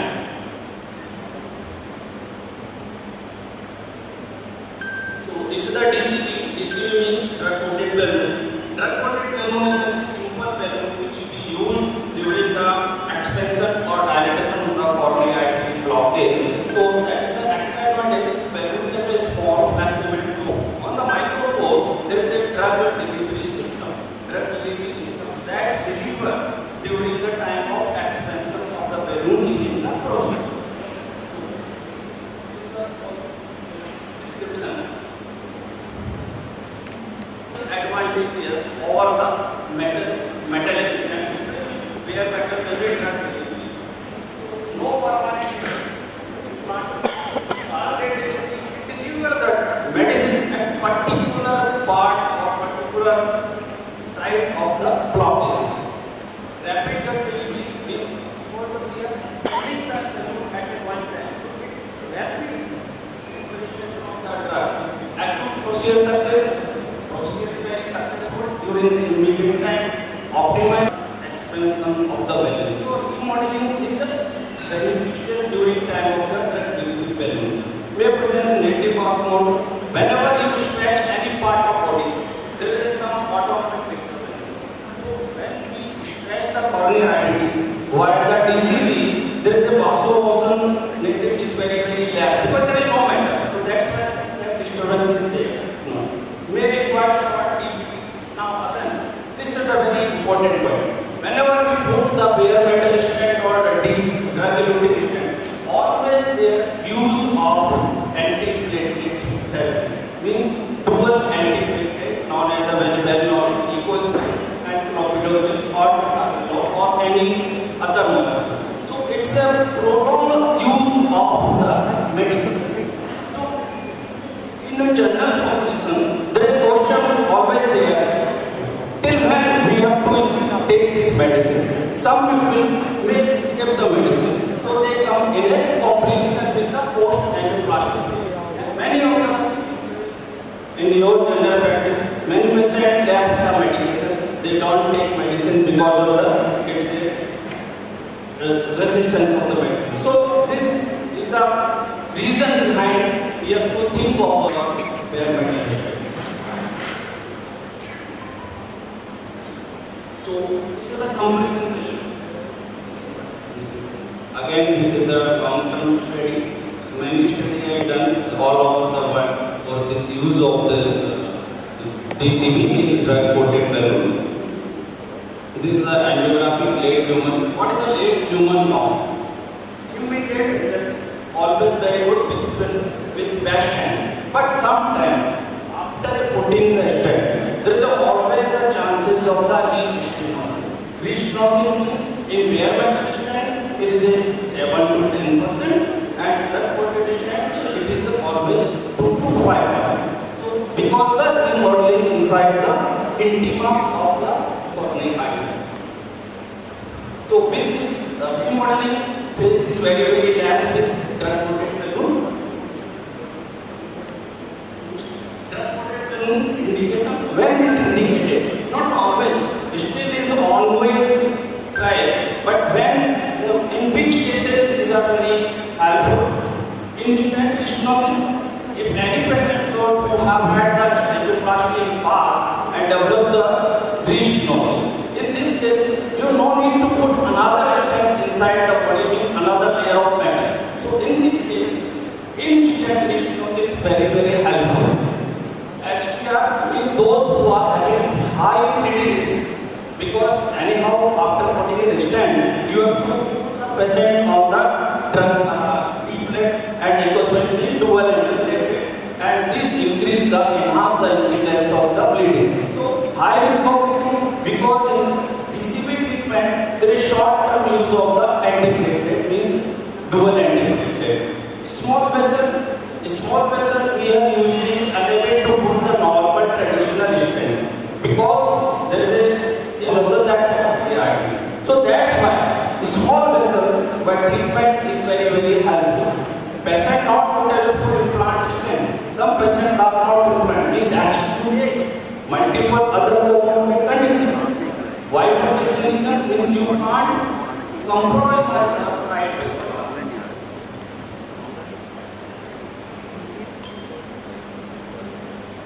One is available. One is the sirolimus and another is the paclitaxel. And same medicine is used overcoated over the normal traditional drug unit. Sirolimus has some advantage of the paclitaxel because the sirolimus is a cytostatic and paclitaxel is the cytotoxic. So static is getting good result.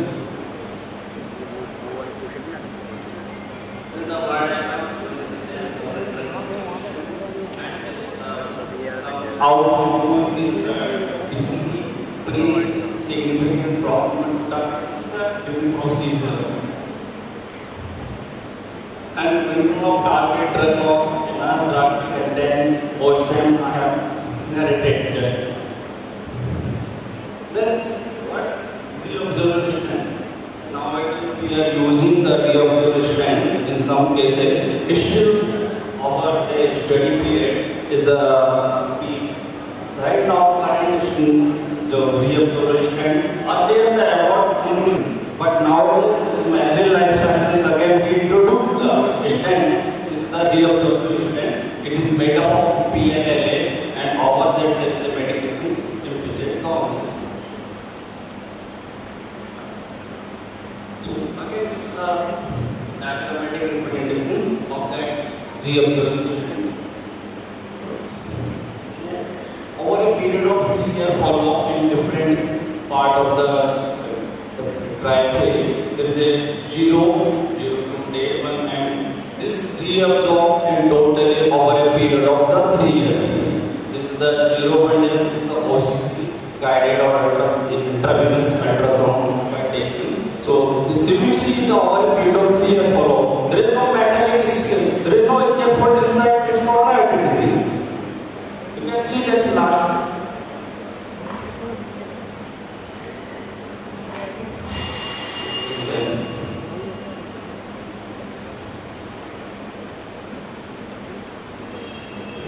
To whom encourage the use of this? To whom it encourages the young person?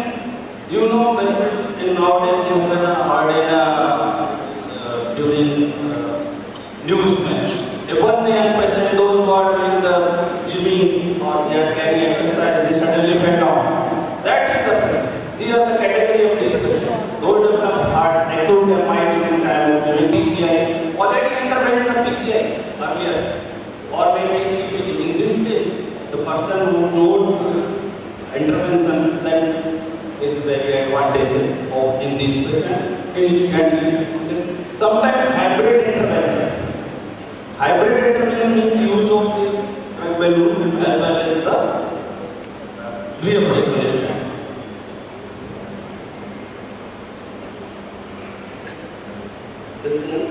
To whom they are not beneficial, to whom this DCV or absorbable stent are not beneficial means very complex. CBM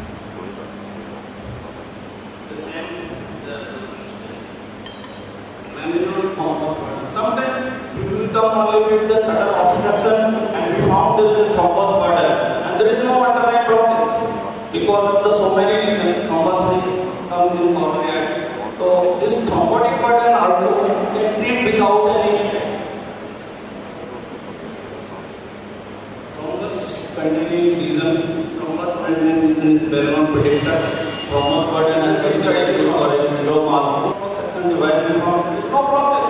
So no need of the putting stent, but patient get benefit, immediately benefit during time of the same diagrammatic representation of the thrombosuction. There is a large clot burden, we put the thrombosuction, this is the cleaning of the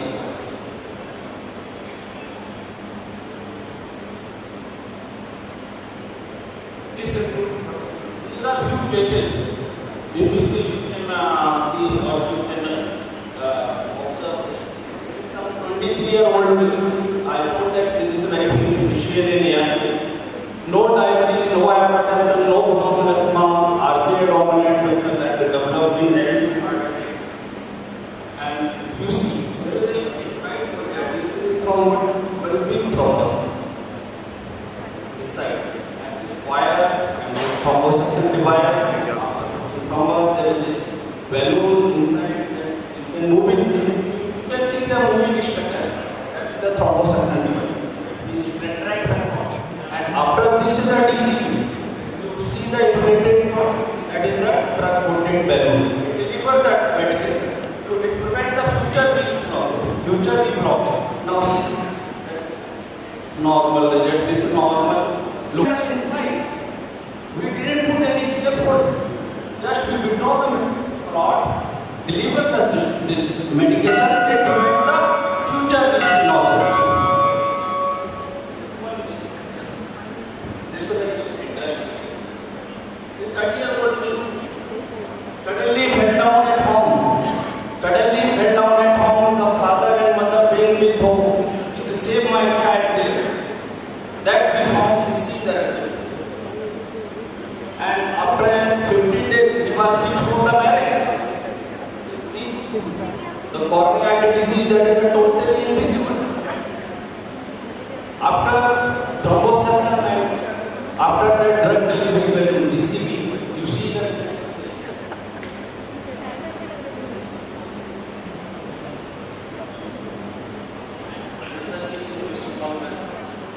I think you have to sum up something. There was some interesting case. So, it's not painful for anyone. Now, this is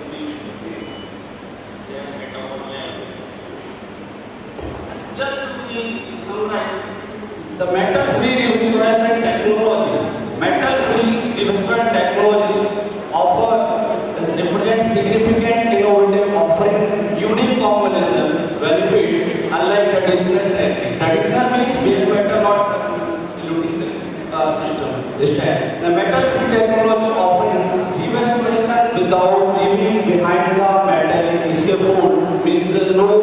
Very elaborate presentation on a non-metallic revascularization. For the benefit of the audience, I would like to ask Dr. Sanjay, is this facility available in our hospital? Are we doing it regularly? And perform this method without any extra revenue disadvantage. As it is available now? Yeah, it is available by the grace of God and by the grace of our board of directors and board of management. They are all providing these all material to our cath lab, and we are doing in 24/7. Always availability is there. Thank you, sir. Chairperson, I think we ran this session. We are already running short of time. Thank you. Thank you so much. Thank you, sir. Dr. Suman Jatin is there. She is very good cardiologist at this. Is there any view of your side, Dr. Suman? I don't know. आप कर रहे हैं कि common है कुछ है नहीं आपका comment?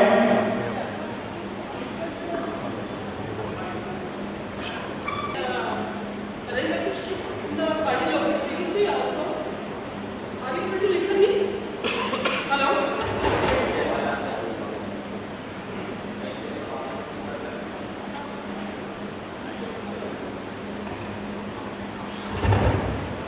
So thank you very much, and now I would request the moderator of the session, Dr. Dr. Sanjay Sharma and Dr. Atul Verma, and after that I would request Dr. Manish Agarwal, the conference organizing secretary, and Dr. A.K. Jain, the conference co-chairman, to felicitate the judges of the talent hunt and also to felicitate all the young B.Ed students who have given their presentations.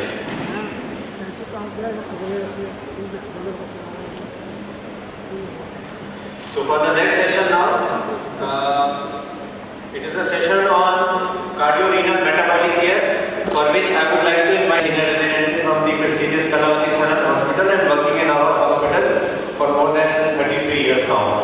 And presently he is the HOD of pediatrics at Mother Charan Devi Hospital. He is also the national faculty for the NBE, involved in accreditation inspections and examinership since 2014. Sir is mentor and guide to DNB students for the last 20 years and has been the executive member, secretary and president of Indian Association of Pediatrics, West Delhi branch at different times. And his journey of teaching still continues. Very warm welcome, sir. Our train is already running very late and not taking much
the speaker, our Dr. Chawda. Chawda sir, actually they made pediatrician as a moderator for this session for the drug, which they say it can be used in obesity over 12 years of age. So that's why they made me the moderator. Thank you. And we have a time limit, sir. Thank you, Dr. Steva. Ball rolling for Dr. Manish Agrawal, who is the speaker for this session. So, you also recognize the role of empathicity in CRM care, cardiovascular metabolic care. This is a new emerging term. This is a new emerging term, and because of its physiological and basal relations in disease process, there's an interlink between all these, and pathophysiology interactions among the metabolic risk factors such as obesity, diabetes, CKD, and cardiovascular system. These are CKM stages. Stage 1, stage 0 is relatively healthy, and we have to, at this point of time, we have to just focus on preserving the cardiovascular health, but there is no risk factors. Stage 1, before I tell about these stages, we all know that metabolic syndrome was coined in 1999, about 2000, and there were the components, but there was no comprehensive management of metabolic syndrome. It was said that if the individual risk factors individually, whether by therapeutic or by lifestyle measures, especially the lifestyle measures. So stage 1 is overweight, and this central obesity, visceral obesity, is gaining a lot of importance because of its stage 2 is metabolic risk factors. There are 5-6 classifications, but we follow the WHO where patient is having dysglycemia. Why these stages are important? We should strive at the stage 1 or stage 2, relatively asymptomatic stage, to change the course of the problems. These are the risk enhancing factors for CKM syndrome, sleep disorders. Gestational diabetes is very important. It's extremely important. We get almost like 4 or 5 patients or more than that number where the lady was having 3 years, she did not care for 10 years, 15 years, and then they come with over very bad diabetes.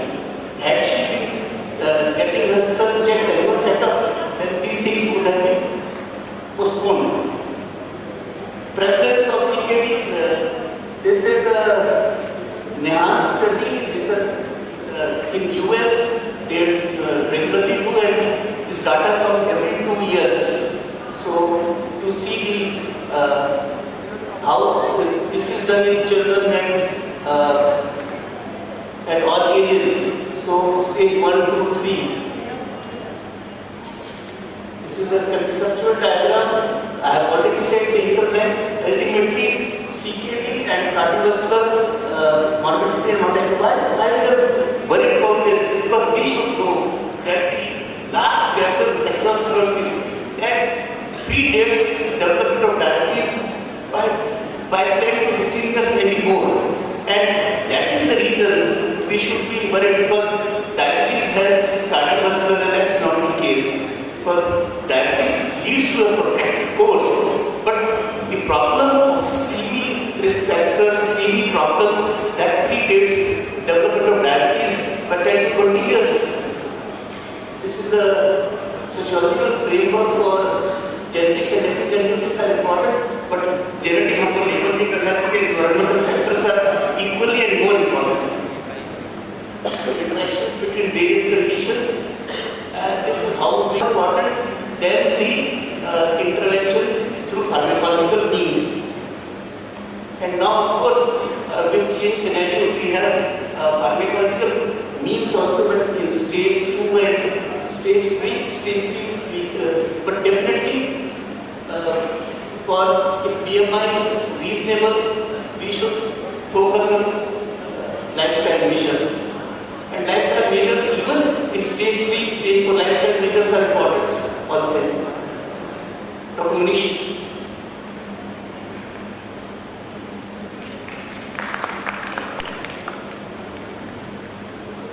Dr. Muni should be there to complete the talk. Thank you, sir, for a wonderful talk for the pathophysiology of CRM. And I will continue how we've been moving forward with this.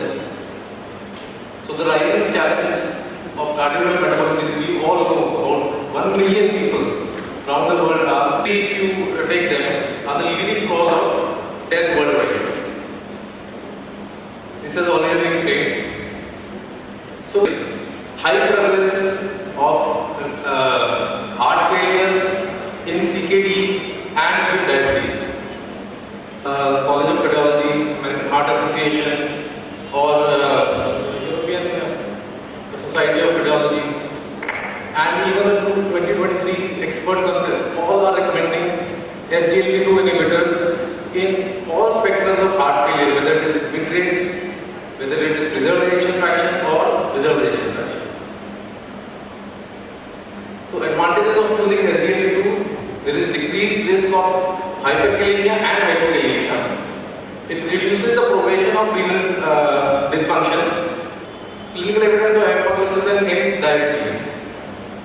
So again, coming to the Indian perspective, if you see this slide, very high prevalence of obesity, MAFLD, heart failure, atherosclerotic diseases in diabetic patients.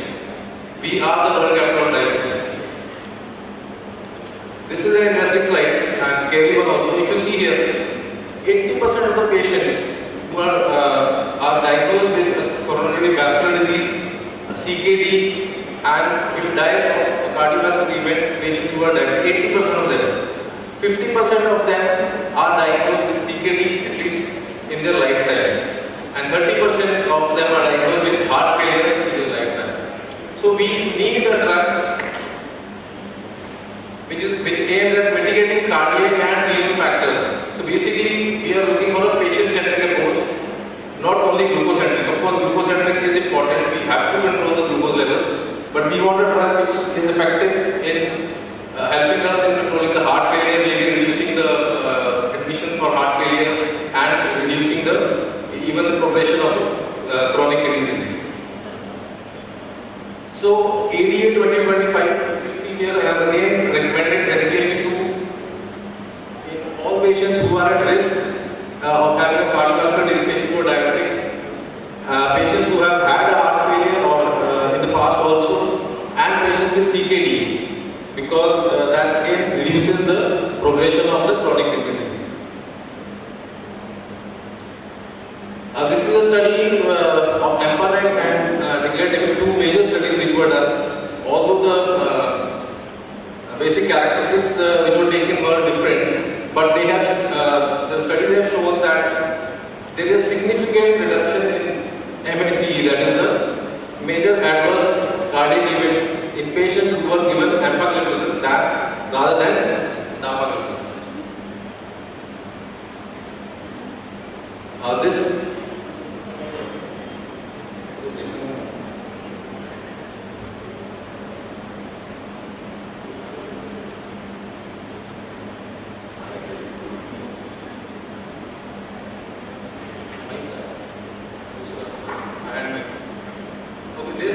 slide, if you see, we have metformin and SGLT2. This is an interesting slide. Both of them are reducing the blood sugar levels.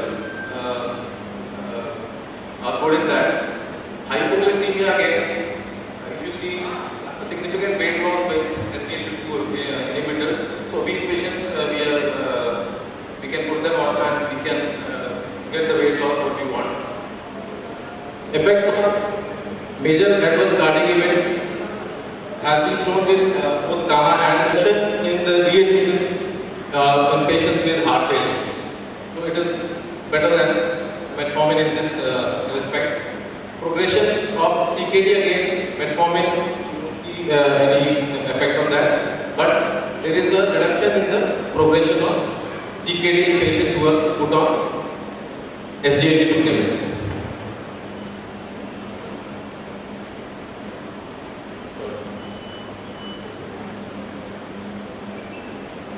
This is basically a meta-analysis of 15 RCTs which were done, and what we are seeing here on this slide is significant reduction in HbA1c while we are using empagliflozin, whether as a monotherapy or as an add-on therapy in metformin or linagliptin.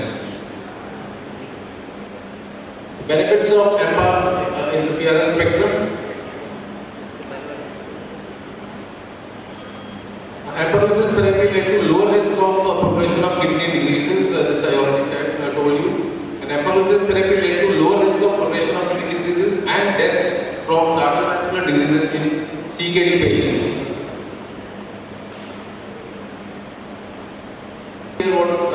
Patients who were not having any macroalbuminuria, that means the UACR was less than 300. When EMPA was started in these patients, this was associated with a reduction in the incidence of new onset of macroalbuminuria. And patients who were having macroalbuminuria and were put on empagliflozin, we have seen remission of macroalbuminuria to microalbuminuria and normal.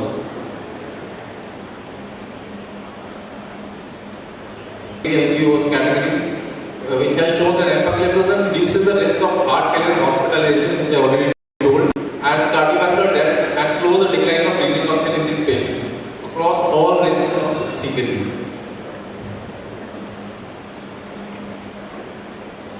So there is no significant hyperkalemia or hypokalemia noticed with the use of empagliflozin. The empirical analysis again shows that empagliflozin exerts a consistent benefit of cardiovascular outcome decline irrespective of baseline insulin use and reduces the need for sustained insulin initiation in patients with heart failure.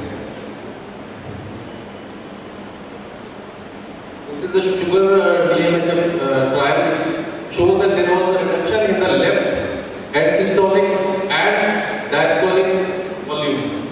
So this will definitely help in improving the left ventricular function. This is again in the sugar DMHF trial. So a benefit for patients, especially who are having heart failure. And this is irrespective of whether the patient is having a reduced ejection fraction, mid ejection fraction, or a preserved ejection fraction. Coming to beyond the CRM spectrum, there is a weight reduction. This was a study for 3 months which was done, and there is a weight reduction you can see here in 3 months about 3 kg, and the body mass index also reduces in these patients. This study was done with the effect of metformin was superior to pyridoxine, with metformin associated with reducing weight, which is the main intervention in improving NAFLD, and the pyridoxine did not show such effect. Empagliflozin has favorable effects on risk factors and cardiovascular outcome, we already know, regardless of pre-existing OSA, and may also reduce the risk of new onset OSA. It is reducing weight, so these patients who are already suffering from OSA will be benefited with empagliflozin. There is a reduction in blood pressure, also not very significant, and it is good that we do not get any hypertension with this drug. And if you see here, if you use 10 milligrams and 25 milligrams, there is more reduction in 25 milligrams. I'll just finish. So what precautions have been taken? We know the side effects of this drug, genital and urinary infections. And please do not use this drug if the patient is volumely dilated, having vomiting, diarrhea, there is a complication of diabetic retinopathy, and the Fournier's gangrene is also one of the complications, although it is very rare. So we should stop this drug if the patient goes into congestive heart failure, is volume depleted, dehydration with vomiting, diarrhea, fever, and any urinary tract infection. We should stop the drug. Thank you.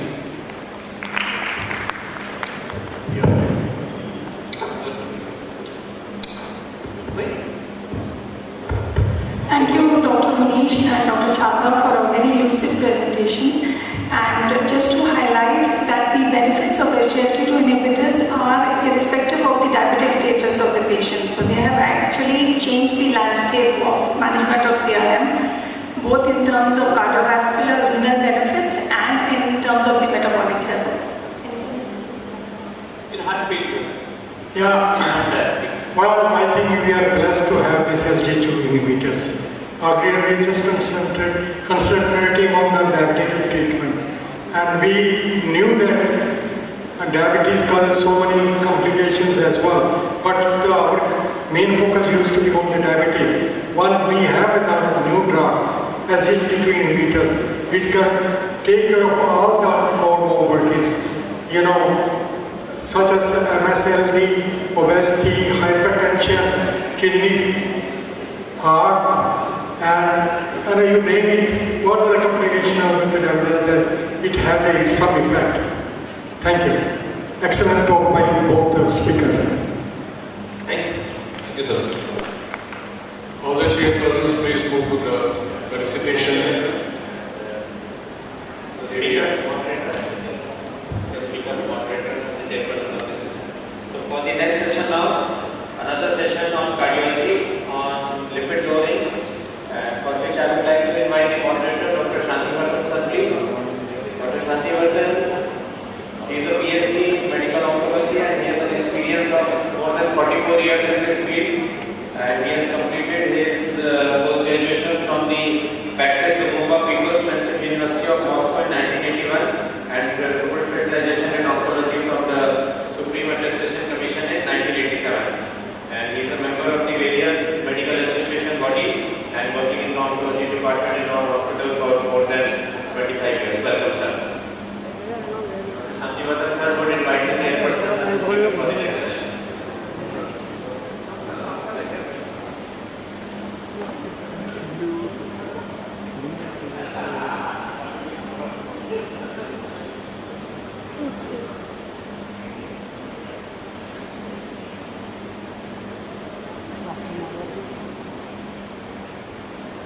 I invite the chairperson, Centric machinist,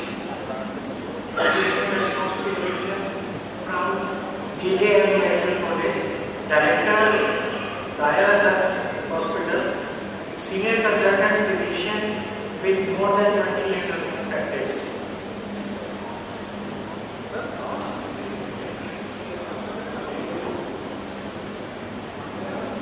I invite Dr. He did his MBBS and MD in medicine from PGIMS, Rohtak, having an overall experience of over 37 years post-MD. He has been passionately treating and serving patients with diabetes, hypertension, thyroid disorders, obesity, among other diseases in both government sector and his own practice. He has served in DDU Hospital, Harinagar for over a decade, after which he took BLS. He is currently having his own practice at Paschim Bihar and Harinagar, and also a visiting consultant. So, speaker we have is Dr. Rohit Goyal, interventional cardiologist, specialization and practice. He is a cardiologist. Specifically, interventional cardiology works at Fortis Memorial. Education and experiences, medical qualifications as MBBS, MD medicine, DM in cardiology, postgraduate from PGI, etc. Areas of expertise, procedures, coronary artery diseases, heart failure, arrhythmias, hypertension, Vietnam, Health+1, procedures, angioplasty, coronary angiography, pacemaker, AICD insertion or procedures, for example, valvuloplastic, transcatheter interventions.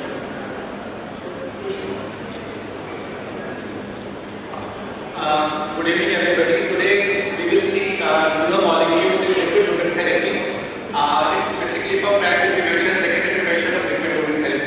We all have known lipid. We all come across this lipidemia. Every patient, every family relative will ask you what my cholesterol is this, what we should do. This is the biggest problem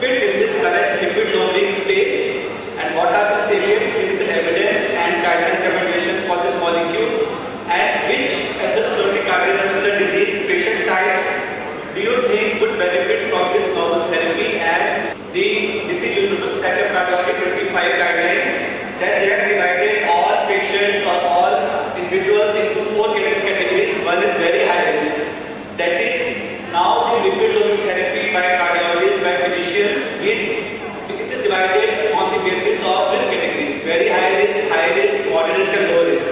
So who are very high risk patients? These are documented atherosclerotic cardiovascular disease, either clinical or unequivocal on imaging. Documented means either previous history of MI or angina, chronic coronary syndromes, atherosclerosis such as post-PTCA, post-CABG, or previous history of stroke, TIA or peripheral artery disease. So all these comes at the category of atherosclerotic cardiovascular disease. Presence of diabetes with target organ damage, or at least 3 major risk factors, or early onset of type 1 diabetes more than 20 years. Severe CKD getting GFR less than 30 ml. Calculated score 2 or score 2 of old persons more than 20% for 10 years, and familial hypercholesterolemia with atherosclerotic cardiovascular disease or MCDH. So these 5 categories comes into very high risk. And coming to high risk, people with any of the following, such as markedly elevated single risk factors, in particular total cholesterol more than 310, LDL more than 190, and BP more than 180, 110. And patients with familial hypercholesterolemia without any other major risk factors, patients with diabetes without target organ damage, duration more than 10 years or any other risk factor, moderate CKD, that is GFR 59 ml per minute, and score 2 or score 2 risk more than 10% or less than 20%. And moderate risk is young patient with diabetes less than 35 years, type 2 less than 50 years, and duration less than 10 years. So these are moderate risk, and low risk is when score 2 is less than 2%. So now the treatment of dyslipidemia depends upon the individual risk of having the cardiovascular risk. So how low should we go with respect to the target LDL cholesterol levels in very high risk atherosclerotic cardiovascular individuals? This is the 2023 guidelines for the management of ACS, and all the guidelines now they recommend a combination therapy of lipid lowering therapy, and they all put focus on start early and hit early and hit rapid. Like diabetes, like hypertension, a combination therapy recommended for this lipid lowering as well. So during admission, this is the flowchart to lipid lowering therapy in ACS patients. They say that if patient is before admission, patient lipid lowering therapy naive, then we should start with high intensity therapy or combination with ezetimibe. In all these guidelines, the ultimate goal is to target LDL less than 55 in very high risk individuals. So hit hard and hit early is now the philosophy, and proven LDL cholesterol management strategy in ACS patients is that if patient is, whenever patient comes to us in emergency, we should get a non-fasting LDL cholesterol level within 24 hours. And we should start the patient on high dose of statins, either 40 mg of rosuvastatin plus ezetimibe 10 mg or 80 mg of rosuvastatin with 10 mg of ezetimibe. If LDL cholesterol is less than 55, we continue to maintain this LDL cholesterol less than 55, and next target is the non-HDL cholesterol, which is less than 85. If after 4 weeks lipid level withdrew and lipid level 4 weeks, if LDL more than 55, then we should add bempedoic acid and a dose of 180 mg, which can be given either the morning or afternoon. And after adding bempedoic acid, if we achieve LDL cholesterol less than 55, then again continue all 3 molecules and we repeat lipids at 8 weeks. But if even after adding bempedoic acid, the LDL cholesterol are not maintained, they are still above 55, we should add a PCSK9 inhibitors, and nowadays we have twice daily injection available in the form of liquid serum. And with this, we hope to achieve LDL cholesterol in 55. So we should not be skeptical that patients with 3 anti-lipidemic drugs, patients will not able to buy or their cost constraint or compliance constraint. But the ultimate goal is to achieve LDL cholesterol less than 55, because these patients are at very high risk of developing death also. So all Indian societies, cardiology, American societies, they recommend LDL cholesterol less than 55. And how soon do we recommend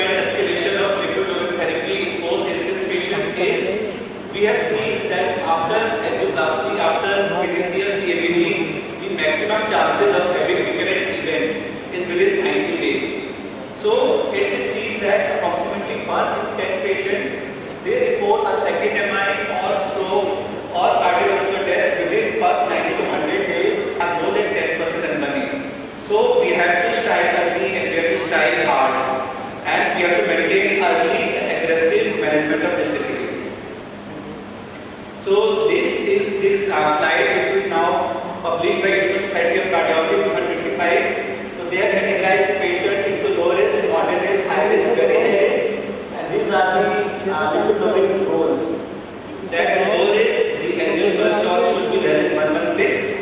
In moderate risk categories, less than 100. In high risk, it should be less than 70. In very high risk, less than 55. Now they have put fifth category, extreme risk, in which patient has undergone more than 2 angioplasties or MI with stroke, MI with PAD. So these come into extreme risk category, and in those patients, LDL should be less than 40. And this slide again shows that what is the efficacy of each molecule. So moderate intensity statin, it decreases LDL cholesterol by 30%, high intensity by 50%, azitabine only 20%. And if you see high intensity statin plus azitabine, it decreases LDL cholesterol by approximately 60%. And if we combine these high dose statins plus azitabine plus bempedoic acid with PCSK9 molecule, we can hope to achieve LDL cholesterol by approximately 86%. So now the target is to achieve as low as possible so as to prevent the major MACE. And how do this novel therapy which has come into picture, inclisiran, fit in this current lipid space? That inclisiran is the only molecule which is single, this is siRNA therapy for effective LDL cholesterol reduction. Basically, inclisiran is selectively taken up by the phytocytes due to receptors of the liver cells.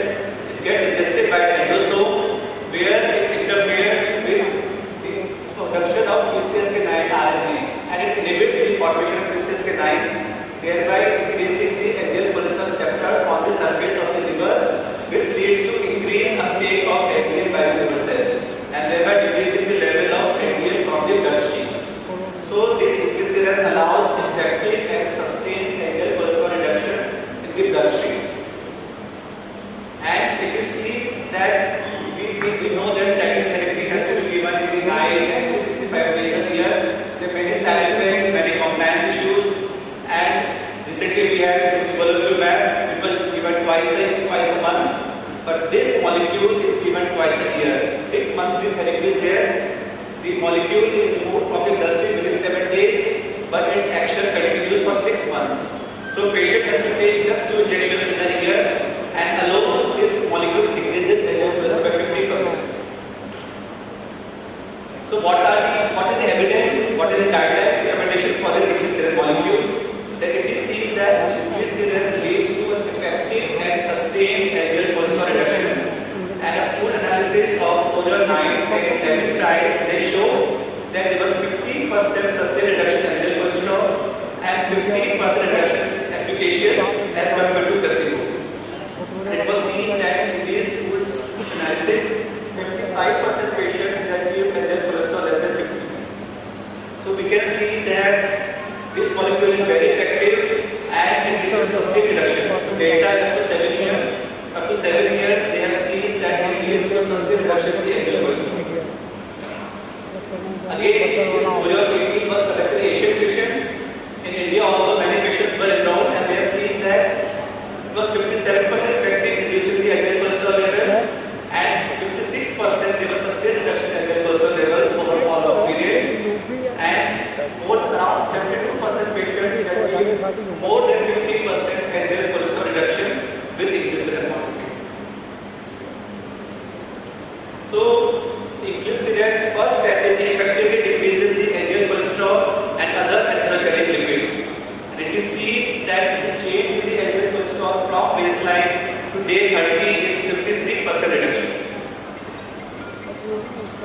We all know that apart from LDL cholesterol, we have non-HDL cholesterol, ApoB, ApoL, lipoprotein A, which we usually do for this assessment. It is seen that this is the only molecule which has been shown to reduce the levels of lipoprotein A, which is independent factor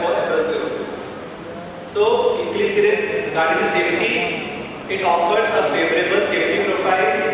The Orion 8 trial demonstrated long-term safety, and they followed patients from all the trials, Orion 3, 9, 10, 11, and the maximum exposure to the patient was approximately 7 years, and the patient 12,000 patient years exposure was there.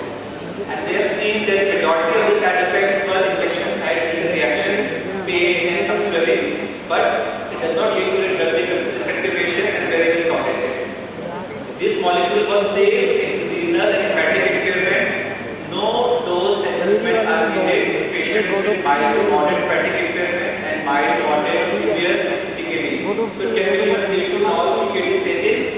There are no drug-to-drug clinically significant interactions and no off-target effects. That is, no clinically significant difference in safety and efficacy in patients who tested positive for anti-incretin antibodies.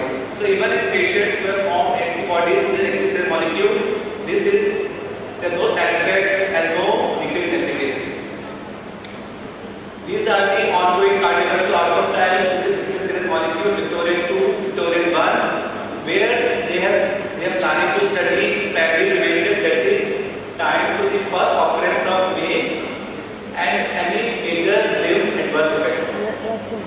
And this B plaque is now given for primary prevention, that is if there is any plaque in the coronary arteries or in the vessels, what is the effect of this molecule on plaque regression or plaque contraction. So, inclisiran is guideline recommended lipidotoxin therapy in atherosclerotic cardiovascular disease patients who are not able to achieve LDL cholesterol goal, and it has been endorsed by all CSI 2023, NICE 2022 and ACC expert consensus in 2022. All recommend that if we are not able to achieve LDL cholesterol less than the desired target on statins as a technique, then we should add this molecule so as to achieve the desired target. So these all guidelines recommend that definitely it's a wonderful molecule, safe molecule, and it can be added on top of the other statin-induced molecules so that to decrease the LDL cholesterol. Now, which group of patients do you think would benefit most from a novel therapy like inclisiran? Is very high-risk patients not able to achieve LDL cholesterol despite current lipidotoxin therapy molecules. So, a young male patient who underwent first PTCA who is on atorvastatin ezetimibe and current LDL is less than 120, and lipoprotein levels are around 32. So, it misses medications because of hectic work schedule and frequent travel. So, is this the right choice for this molecule, or we have a middle-aged male patient with complex PTCA on atorvastatin plus ezetimibe, but current LDL again is 145, lipoprotein A are 34, and often forget medications due to multiple prescriptions, polypharmacy, or elderly female current events more than 2 PTCAs on evolocumab, atorvastatin, bempedoic acid, and current LDL again 110, and lipoprotein levels are 45. And she finds it difficult to adhere to medication with polypharmacy. So again, we all know that all cardiac patients on polypharmacy, they are diabetic, they are nephropathy, and they have very difficulty to take so many molecules, some vitamins, thyroid medicines are ongoing. So all these polypharmacy leads to poor compliance. So in all these three group of patients, if we add inclisiran, then we might be able to achieve an LDL cholesterol level less than 55. So treatment benefits offered by inclisiran very high risk individuals is that 50 monthly injections are to be given. So potential patient can adhere to these molecules, and its well tolerated safety profile of 6.8 years. Thank you so much. And we have started using this molecule for the last 6 months to 1 year, and definitely the compliance, the safety profile is much better, and we are able to achieve the target LDL. Recently, the cost is the slight issue. It's approximately 80,000 to 25,000 per year, but company is now providing to promote this molecule that buy one get one philosophy is there for them.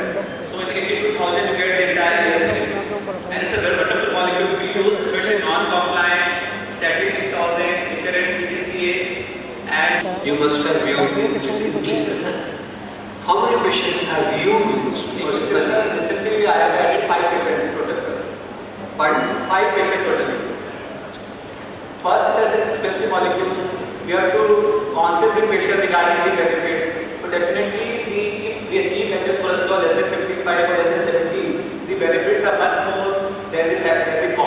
for the cost of PTC is approximately 2 to 2.5 lakh. So this molecule at 82,000 per year we reduce, plus we get it admitted, get the procedure done, it's not safe, it takes a burden of the family, financial burden, depression, psychologically. It's a wonderful molecule. Good and costly.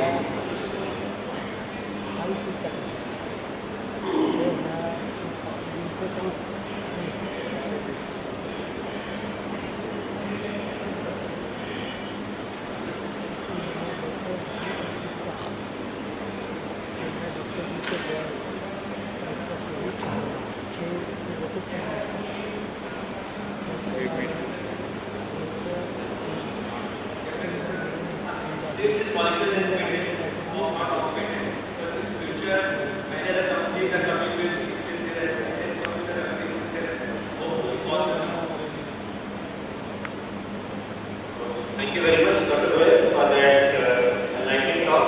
And so we have another new molecule which is going to be of benefit to our patients.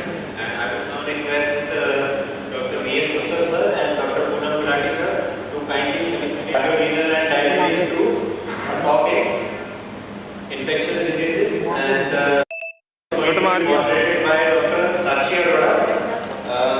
She is senior anesthesiologist at the Baba Saheb Ambedkar Medical College and Hospital. Centric anesthesia. She has publications in various national and international journals, and she is a DMP guide, and she is a member of the Neonatal Anesthesia Society and Indian Society of Anesthesiologists. Welcome, ma'am. And I would now like to invite Dr. Sakshi to please call upon the moderators and the speaker for the next session.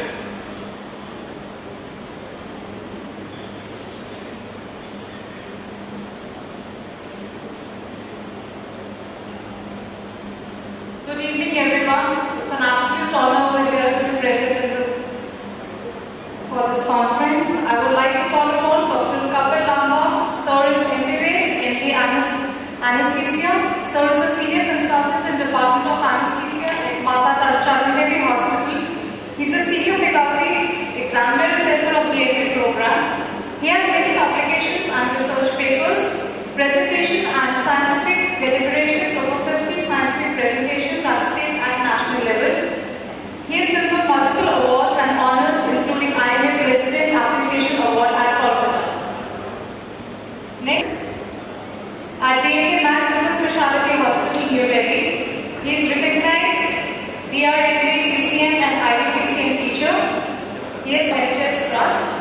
He is a national topper in IDCCM exam 2016. He is a speaker at regional and national conferences. Now I would like to call upon Dr. Bhavish Sabharwal. He is DMB, IDCCM, FCCS, FICM and TNM. He is the head of department in critical care Mata Charandevi Hospital. He is a teaching faculty and guide of DMB students, multiple publications in various journals and paper presentations. He is a contributor in multiple books and manuals, organized various national level conferences and webinars. He is a speaker in various national conferences. Okay, Dr. Bhavish.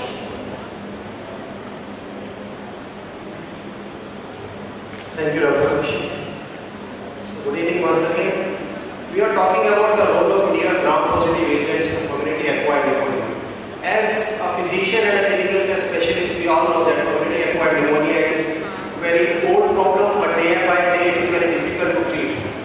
Even if the newer antibiotics are presenting in the market, but it is very difficult to treat the community-acquired pneumonia because of the resistance. So there are few points which we have to consider and we will discuss in next slides. So what is community-acquired bacterial pneumonia? It's a prominent cause of mortality and morbidity across the globe. But whenever the patient is admitted, even in the ICU or in OPD patients or in inpatients in hospital, definitely if the patient is coming directly from the community, we have to consider MRSA or community-acquired infections. Now there is a steady increase in the hospitalization rate, whether in the ICU or in hospital. And Streptococcus pneumonia definitely considered as the most difficult to treat problem, despite lot of medications, lot of antibiotics. And emerging pathogens like crocodilia is increasingly recognized as an important cause, especially in the Southeast Asian countries. So disease burden definitely is 23% of the global pneumonia burden we are giving as an Indian.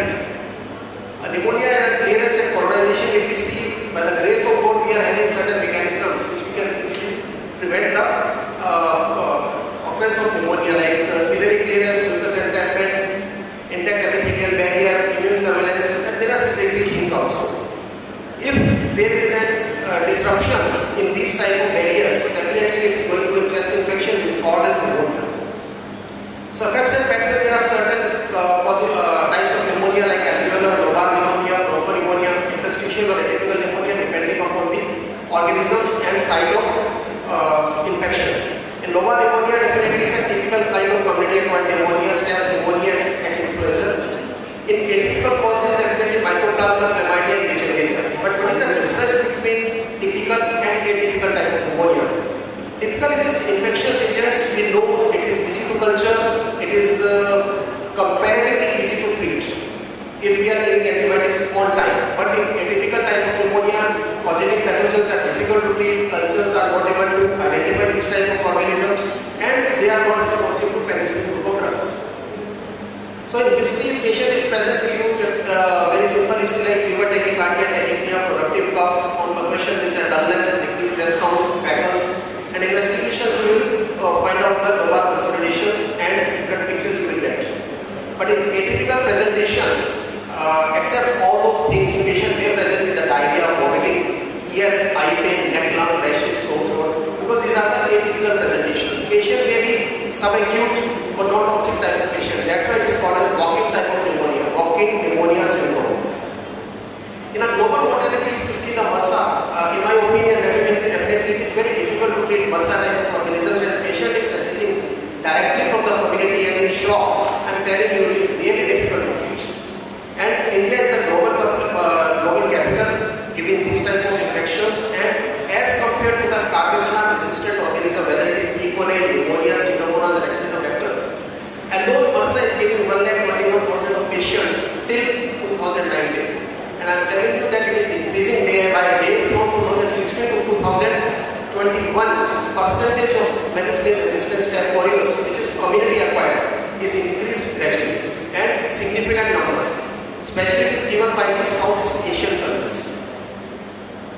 So what are the challenges apart from the MRSA rising prevalence of vancomycin resistant enterococcus? We are talking about the penicillin resistant staph aureus.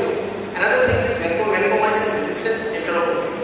Now we can see, if you are associated with as a physician or medical care specialist, you can identify that even the Linnet is also resistant in few patients, and concentration number of patients are really high. Another challenge is the spectrum of adverse effects related to the safety and tolerability profile, which are drugs which are used against the GPIs, which further makes the management and treatment more difficult. What are the important causes? Why it is difficult to treat? Because of the easy availability of the over-the-counter drugs, maybe the misuse or overuse of the drugs. Whenever the patient is presented to you as a physician in hospital or in a critical care department, most of the antibiotics they have already taken. Whenever the patient is presented to you, organism is already resistant to the usually used antibiotics. So states responsible for community-acquired bacterial pneumonia, you can see there is 65% contributing by the staph pneumonia. So if patient is presented to you in acute management of community-acquired pneumonia, there are two things you have to see: curve and pulmonary severity index. If it is 1 or pulmonary severity index is low, you can treat in OPD patients. If it is 2, curve 65 is 2, or pulmonary severity index 3 or 4, patient is not toxic, you can admit the patient, but patient also. But if curve 65 is high or pulmonary severity index is high, definitely patient require intensive care, beta-lactam antibiotics you have to give. The selection of antibiotics is really a difficult choice, because whenever patient is presented to you in an emergency department, first initial hours or as per the guidelines, first 45 minutes are really crucial to identify the choice of the antibiotics. Because wrong antibiotics or delayed antibiotics can change the picture. Totally it can change the picture. Empirical selection of antibiotic treatment is the cornerstone of management. You have to hit hard, hit fast, and proper antibiotics you have to give. Selection of antibiotics is the cornerstone of any septic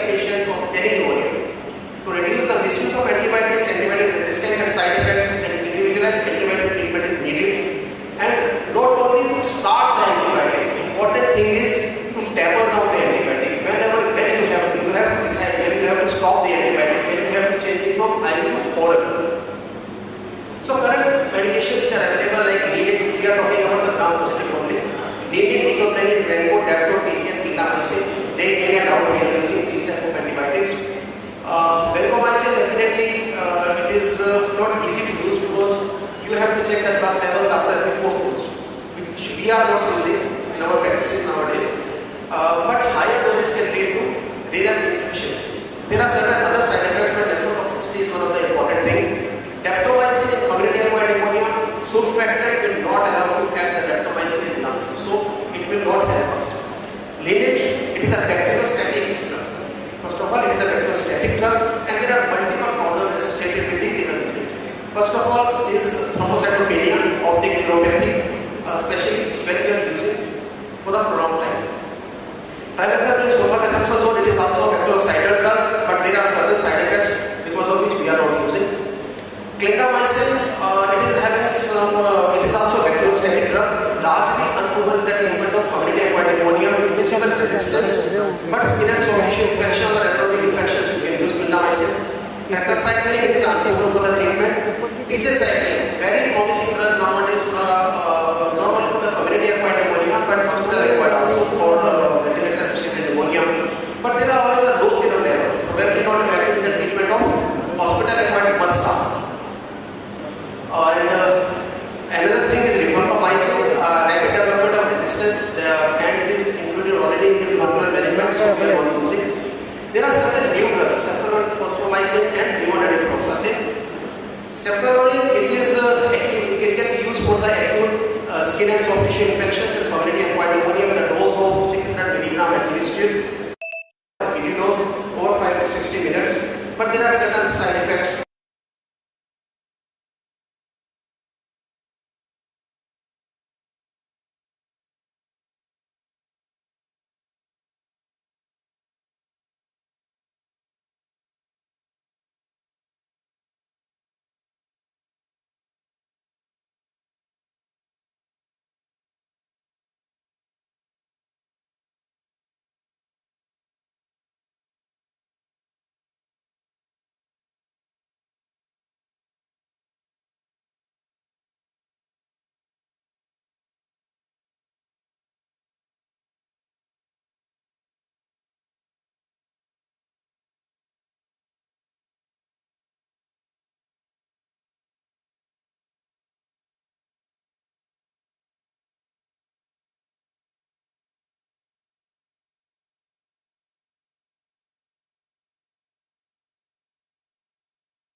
And hence exhibits bactericidal activity.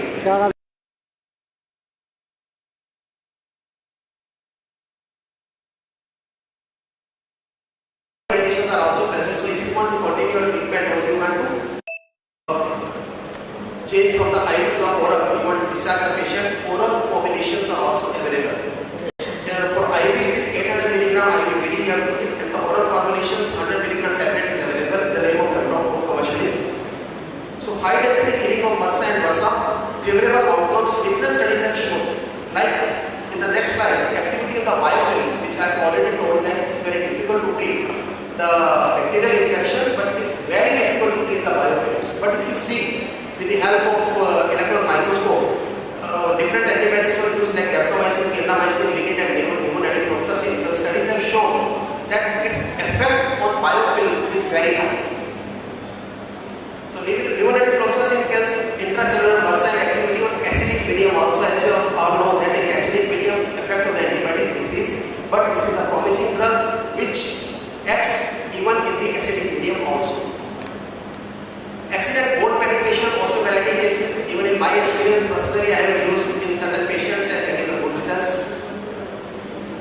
No effect on QT prolongation. Studies have shown there is no prolongation of the QT interval. Pharmacokinetics in hepatic and renal impairment, there is no need to adjust the dose even in the hepatic impairment patient or in the renal impairment patients. You can give 800 mg IV BD dose. This is summarization of absorption, distribution, 90% bioavailability, and oral formulations bioavailability is also both in the IV and the oral formulation. Distribution is a favorable tissue and unknown plasma concentration, high concentration you will get. Metabolize minimal drug-drug interaction and excretion. It will not hamper any renal and hepatic functions. So there is certain studies which have done. One study in SCPGI have done, and it has shown the result of this in vitro study shows the good activity of amrok or liver and fluoxetine against gram-positive isolates, including 771 isolates of MRSA, and all of them were shown the susceptibility. Very promising. Here is a comparison of efficacy and adverse effects. I am not going into the detail, but we will see the liver and fluoxetine that IV and oral formulation both are available. Bacterial killing, potent bacterial activity, which is a bactericidal drug. Lung concentration is high, and dose adjustment in renal and hepatic impairment is not required. One important thing you have to see that not only the chest infection activity, excellent immunomodulatory effect is also shown in COVID-19 or anti-inflammatory effects. Key pharmacokinetics have already told that 800 mg IVBD IV or 1000 mg BD oral formulations bioavailability is high, 190%. Metabolized mainly by the liver, amrok and amrok-O. Protein binding, it effect 90% of the binding and half-life is 5 to 7 hours. And unique multi-spectrum coverage, not only the gram-positive but certain gram-negative stains and anaerobic coverage also is shown, and also the atypical infections. Unique features we have already discussed that dual targeting topoisomerase and DNA kinase, greater mutant prevention concentration, maintenance biocidal, bactericidal activity, ability to resist the quinolone efflux, not affecting the efflux form. Action on biofilms, very good effect on biofilms. PKPD matching the Cmax and IV for both oral and IV formulations. Safety profile, good safety profile in comparison to existing in development anti-MRSA drugs, good GI tolerability, no need to change the dose adjustment in hepatotoxic and renal toxicity. So indications, acute bacterial skin and soft tissue infections, in skin infections, in respiratory tract, in osteomyelitis, but very promising results in diabetic foot patients. Contraindications, if there is a history of tendon disorders in children less than 18 years and during pregnancy and lactation. Instructions within a mineral cytochrome mediated metabolism and hand drugs that are inhibitors or inducers of these enzymes are unlikely to change the pharmacokinetics. And in special population, hepatic, no renal impairment, no dosage geriatric patients, caution should be used when prescribing to the elderly population. Thank you.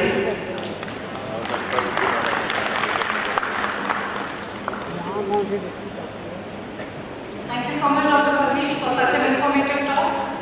Any questions from the audience?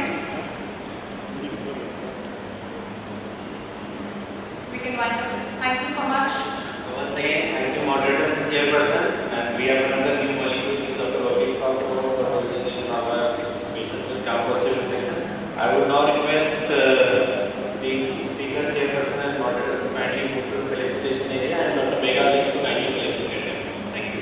Now for the next session, it is on nephrology, and I would like to invite Dr. Professor J.S. Bhalla as the moderator. He is senior consultant and head of ophthalmology department at Mother Janak Pur Hospital, and he has been the former HOD of ophthalmology at DTU Hospital for many years, and most people in West Delhi know him very well. He is also the ex-secretary of the Delhi Ophthalmologic Society and currently member of the scientific committee of the All India Ophthalmologic Society, and he is presently the Delhi Society representative to the All India Society. A very warm welcome to you, sir. And Dr. Bhalla would now invite the moderators and the chairperson, the speakers and the chairperson for the next session.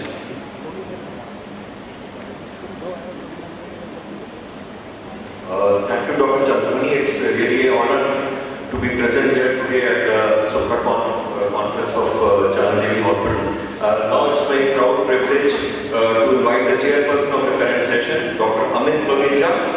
Dr. Amit Bageja has done graduation from my alma mater, Maulana Azad Medical College, and MD Medicine from Army Hospital R&R, and he is Senior Consultant Medicine at Mata Chanda Devi Hospital, and is also associated with the DNP teaching program. He is Director Hyatt Dwarka of Comprehensive Healthcare Center. The second chairperson of the current session is Dr. B.K. Naran. He is consultant pediatrician and he is alumni of Armed Forces Medical College Pune and running his own center and has over 3 decades of experience. So with these chairpersons, now I have the honor of inviting the speaker for the current session on role of HIF PHIs in management of CKD, Dr. Anand Joshi. Dr. Anand Joshi, Senior Consultant Nephrologist at CK Birla Hospital, Punjabibagh and Vinayak Hospital, Pentamed Hospital, and is founder and director of Chiranjeevi Kidney and Dental Clinic. Dr. Anand Joshi.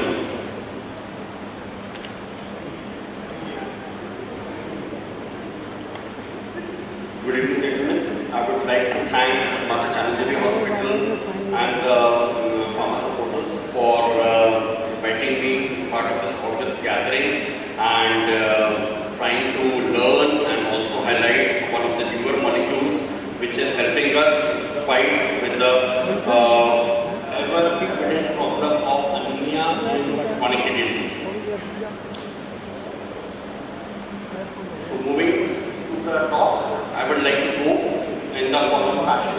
After a brief introduction, we will decide the treatment journey of CKD anemia and also will discuss what unmet needs we have to meet and what are the newer molecules which we are talking about, which is HIF inhibitors, what is the mechanism, what do the phase 2 studies tell us, and what is the evidence in favor of one of the molecules, the only molecule available in India right now, that what are the clinical benefits over the existing treatment of anemia in CKD, and what are the considerations we should be thinking about while we use this molecule. So the prevalence of anemia of CKD in India, it is rising. All of us know that the numbers are going left, right and center. The CKD, all stages, the pool is increasing every other day, majorly because of lifestyle disorders, diabetes, hypertension, autoimmune disorders, and also due to increasing longevity of the patient, especially since the time a very healthy therapy in the form of targeted immunomodulators have come for cancers. The incidence that has also resulted in the increase in incidence of CKD patients, partly due to increased longevity of the patient, which is in effect a positive thing, but also due to the effect of the chemotherapies.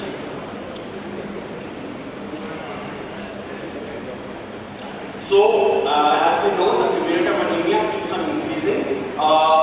In the stage 1, the anemia is found in lesser number of people, and as we go increasing the stages from stage 2, 3, 4 and 5, which initially we used to call as end-stage renal disease, the degree and the incidence of anemia increases big time. The majority of patients had mild anemia seen more in CKD stage 3. After that, in CKD stage 4 and 5, moderate to severe anemia becomes more common. The frequency of severe anemia rises with increase in CKD stage, raising even up to almost 30%. That is, 1 out of every 3rd patient is anemic when they start reaching CKD stage 3. So, what are the 2 major factors in erythropoiesis? The 2 major factors driving up erythropoiesis is the hormone itself, which is erythropoietin, and also the iron, plus lot of other micronutrients. So, optimal red blood cell production requires iron for HB synthesis, and iron restricted erythropoiesis results in red blood cells that are hypochromic and myeloid agents like erythropoietin or newer agents like HIF PHI inhibitors. The iron stores should be very well repleted, and also the iron should be utilizable. This is where HIF PHI inhibitors pour over the existing molecule. So, the treatment journey of CKD anemia. What are the treatment benefits and what what are the limitations of the current treatment, and how we are trying to undo that. So the treatment journey for hemoglobin anemia, this particular graph depicts it beautifully. In the pre-1950s, the maintenance of hemoglobin via blood transfusion was the norm. Then in 1950s, when IV iron, the initial preparation started coming up. Although it was linked with a lot of infusion-related side effects. Then we come to the era of 1990s, when the first equating was an original low molecular weight iron dextran. Then in 2001, the ESA narcotic got approved, which reduced the dosage frequency. Between 2007 and 2013, there was not much development. After that, what came was in 2012 was HIV/PHI project initiation, which led to the development of the approval and availability of desidustat in India in 2022. Though it was earlier available in the outside countries in the form of Centric, we are still awaiting this molecule in our country. And some more HIV/PHIs are under different stages of clinical trials, which commonly include vadadustat, dabradustat, and monadustat. So limitations of treatment of CKD anemia. So the already existing armamentarium in the form of oral iron, frequent GI side effects, poor adherence, impaired absorption, and other medications will also reduce absorption, especially also the lot of pill burden which this injects brain or bad metallic taste. Maybe inadequate during ESA therapy because oral iron might not be able to give the amount of iron required for risk erythropoiesis. Coming to ESAs, 15% of patients should not respond. The hyperresponders, it's a decent number. We need to be with great caution in patients with active meningitis. The most important point which I would like to mention over and above the one sentence on the screen is the maintenance of cold chain. Very, very important and very, very problematic in a tropical country like India, because the cold chain, once it goes off, the molecule's efficacy comes down big time. The patient says कि doctor साहब injection तो लगातार लगा रहे हैं पर कुछ हो नहीं लगा. Coming to IV iron, risk of hypersensitivity reactions coming down with newer preparations. The need for IV access and medical expertise for administration, so definitely very difficult in rural backgrounds, rural settings. Perceived cost premium compared with oral iron, and they are costing at least the newer molecules compared to oral iron at least. Underutilization in CKD and anemia, and coming to blood transfusion. So, a lot of risk of immunologically mediated transfusion reactions, blood-borne infections, and mistransfusion. Potential allosensitization limiting the options of transplant in the patient. Also, a lot of standalone dialysis units depend heavily on blood transfusion, but it should not, which is definitely not told right by the guidelines. The blood transfusions should only be allowed when the patient has been freshly diagnosed, or there has been a potential blood loss, immediate massive blood loss due to some problem, or the patient is having lower anemia, lower hemoglobin levels, and needs an emergency surgery. So, now where are we regarding? So, when the oxygen levels are low in the body, the enzymes, the PHD enzymes, which are supposed to degrade hypoxia-inducible factor, at least the alpha subunit, that gets activated when the amount of hemoglobin is good and the amount of oxygen is good. So HIV is among the primary gene involved in the homeostatic process. Whenever the body senses that the oxygen concentration is low, at that time the PHD enzymes are suppressed and HIV gets stimulated as a transcription factor. The HIF alpha subunit goes on to bind with the HIF beta subunit, and then they stimulate the gene in different organs like fibroblasts in the kidneys and in the liver to give us the EPO and help us in making in doing erythropoiesis.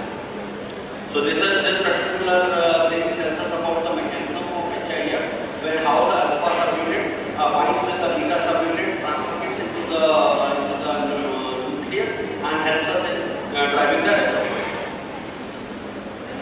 Coming to what are the unmet needs of CKD anemia with newer therapy, how are we meeting them? So unmet need is when we are using erythropoiesis, so we are giving them unusually high synthetic dose of erythropoietin, which is a lot of peaks and troughs. At times when we suddenly inject the patient with HPs, the short-acting erythropoietin in the form of erythropoietin alpha and beta, so suddenly the erythropoietin levels go up, and then by the time the patient is on to the next dialysis or to the next injection, the levels go down. So there are a lot of ups and downs. So this particular thing leads to increased viscosity endogenous damage when the levels are high, increased platelet function leading to hypercoagulability and excess thrombosis, extreme hemoconcentration in HT patients, large weight gains, increased blood volume at times if we are not careful measuring the CBC levels on a monthly basis, increased blood pressure. So a lot of patients skip these drugs because of poorly managed blood pressure and toxic effects of increased iron. So where do the HIF helps us in this scenario? So HIF is a natural molecule. It also brings about erythropoiesis but helps secrete natural erythropoietin by making a scenario as if the body senses that it is a low oxygen state in the body. So the body senses it is a low oxygen state in the body. It degrades this HIF doesn't allow the PHP enzymes to work and in a more physiologic fashion supports our erythropoiesis. So coming to the next slide, HIF also help in increasing the transcription of DMT1, so better absorption power from intestine, decreases hepcidin levels, so increases ferroportin, better transport of iron, increases transferrin levels and transferrin receptor levels, so the iron transport to bone marrow cells is improved and also has a positive effect on EPO receptor and EPO molecule in itself, like the physiological synthesis of EPO. So in all these ways, the HIF is promoting a more physiologic way of erythropoiesis. So it activates the PHIs activate the HIF pathway and helps us in all these levels. So very important in patients where we have ESA hyporesponsiveness. So coming to the different PHIs, the one available in India is in the last column by Zydus company, the Centric. Rest of the molecules are available in other countries. They have different initial and maximum dosages. Coming to what we have available right now, that particular molecule has equal activity in all the three types of the enzyme PHT3, 1 and 2. And the starting dose in dialysis dependent patient is 100 mg thrice weekly. On non-dialysis patient is 50 mg thrice weekly. And it can go up to maximum of 150 mg thrice weekly. So approval status, the Centric is already approved in India. The other molecules are approved in other countries. And we are awaiting the approval of few other molecules in the near future as the phase 3 trials get over. So coming to what evidence we have in favor of the Centric, apart from real life evidence, we have two studies in the form of DREAM-NT study and DREAM-T study. So both the studies were favorable in the favor of the Centric. It was found to be non-inferior compared to darbepoetin in the treatment of anemia, but definitely it is superior to short-acting equals erythropoietin alpha and beta. But yes, when we talk about pegylated erythropoietins or darbepoetins, it is definitely, if not superior, it is non-inferior. The biggest advantage is again the thermoneutral property of the Centric being a pill. It doesn't need a cold chain, so very important, and is an oral agent. So in all fields, we are moving to oral drugs. We move from interferon to direct acting antivirals and hepatitis C treatment, and other examples are there in our field. So it's always good to have an oral molecule. Decentrostat is non-inferior compared to poietin in the treatment of anemia in patients with CKD who are on dialysis. Coming to the next slide, the adverse events which are commonly feared, none of the events, the P value was significant. So the events happen both in ESAs and HIF-PHI inhibitors. We just have to be very vigilant, and the extreme vigilance is required regarding the HP levels and the iron and micronutrient status level. So after calculating the effectiveness of each drug to increase hepcidin, the study found that the daprodustat had the highest hepcidin lowering efficacy. Also, in addition, the daprodustat exhibited strongest HB increasability when it was being compared to other agents like erythropoietin agents non-dialysis dependent patients. So becomes a very important agent in patients who are not on dialysis and don't want those twice weekly or once monthly injections. How to use this extract? And we are CKD on dialysis and not on dialysis. The ferritin level, if it is more than 200, so shows that maybe the iron is trapped by these levels of oxidants. Transferrin saturation, if it is adequate, more than 20%. Normal micronutrient level, folate level, and normal vitamin B12 level. So it can be given to dialysis dependent and non-dialysis dependent CKD patients. Types of patients where they are preferred is patients with good adherence to oral treatment, ESA hyporesponsiveness, and in rural areas because of problems of cold chain. Who are not to be given the Centric treatment, pediatric patient it's still not allowed. Proliferative diabetic retinopathy patients, it's not a strict contraindication, we have to be careful. Patients with history of myocardial infarction, a lot of them in our subset, so we have to be careful that we don't have to increase their hemoglobin to supraphysiologic levels. Patient with history of access thrombosis, vascular calcification, history of cancer and concurrent cancer. Regarding cancers, the post-monitoring surveillance is still on. But we can use it when we take care. So starting dose is 100 mg twice a week on alternate days, included on holiday. No food consumption 1 hour before and 2 hours after oxemia. If on dialysis, we have to consume it after dialysis. And if you miss a dose by chance, say a patient is on Monday, Wednesday, Friday dose. If he misses Wednesday dose, so he just takes the Friday dose and doesn't take 2 doses back to back.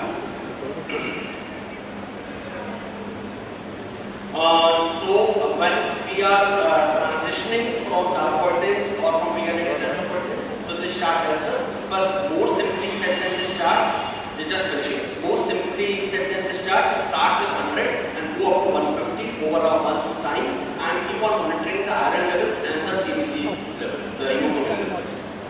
So dose adjustment, generally if the hemoglobin is going higher up, we decrease the dose. I in my personal practice have found very good results with 150 mg dose when the 100 mg dose wasn't working, but being very careful that the hemoglobin levels doesn't go above 12. So strategy when replacing ESA with HMPHI in the other way around, patient can consider HMPHI as alternative to ESA in correcting and maintaining hemoglobin level. It should be controlled either using ESAs or HMPHI. As per guidelines, we cannot use them together, but during transitioning, a brief overlap can be considered once so that we don't have a sudden dip in hemoglobin because we have held the synthetic erythropoietins in this patient. So a brief overlap can be considered. So what are the clinical benefits of HF stabilizers? Oral route, increase or maintains HP level effectively, increases endogenous fluid production, regulates subsidence, so improves the already the take-up of iron which is already present in the body, improves iron absorption, no risk of hypertension, lowering of cholesterol levels, avoiding synthetic high EPO levels, and avoidance of side effects associated with IVR. So the potential drug effects where we have to be more careful is malignancy, proliferative retinopathy, hyperkalemias, seizure disorders, cyst growth ADPKD patients, pulmonary hypertension and heart failure, and thrombotic events and vascular calcification. You have to keep a watchful eye before we prescribe these patients, and the patient has to be regularly screened if we are giving HIF-PHI inhibitors in these subsets of patients. So consideration by using HIF-PHIs, patient's preference for oral injectable, we have to be seeing this, setting expectations straight with the patients. We have to make informed choices when we are choosing between the two agents. If the family history of malignancies and previous cardiovascular events are strong, so we have to give proper patient education. Patients who are willing for more rigorous follow-up, they should be enrolled in the newer molecule. And whether the patient is on transplant readiness, so this agent becomes important because it helps in decreasing the dependence. Thank you. Sorry for going beyond the time limit.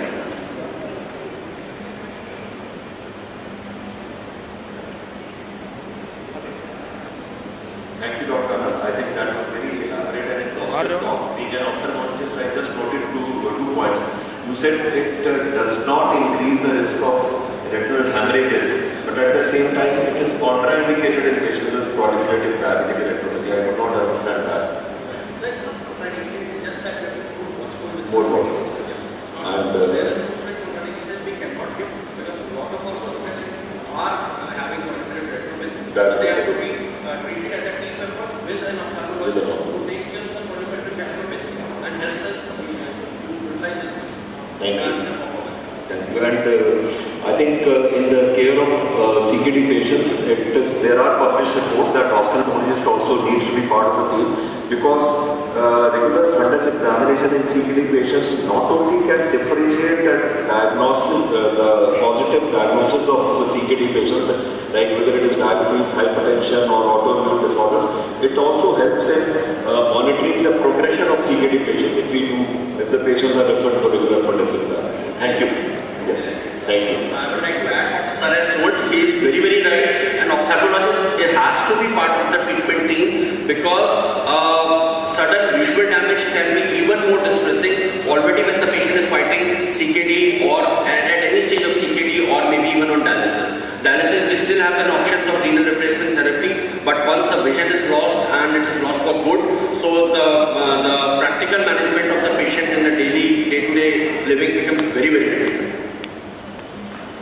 Thank you very much, moderator, chairpersons and the speaker, and I think many helpful insight points have been come up.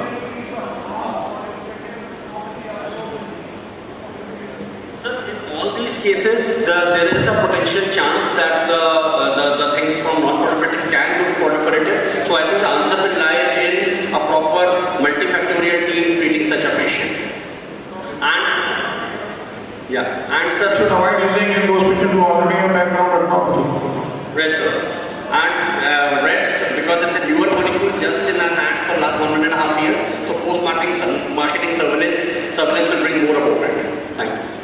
So as we get more patient data, I think we will be wiser which ones to use, not to use, and how to manage these patients. So once again, thank you very much. And I would request the speaker, moderator and the chairperson to move to the felicitation area where Dr. Kapil Lamba would be felicitating. And the audience has been very patiently listening, and we will quickly break for high tea for a 15-minute break, and I would request all of you to be back by 6 at the back end of the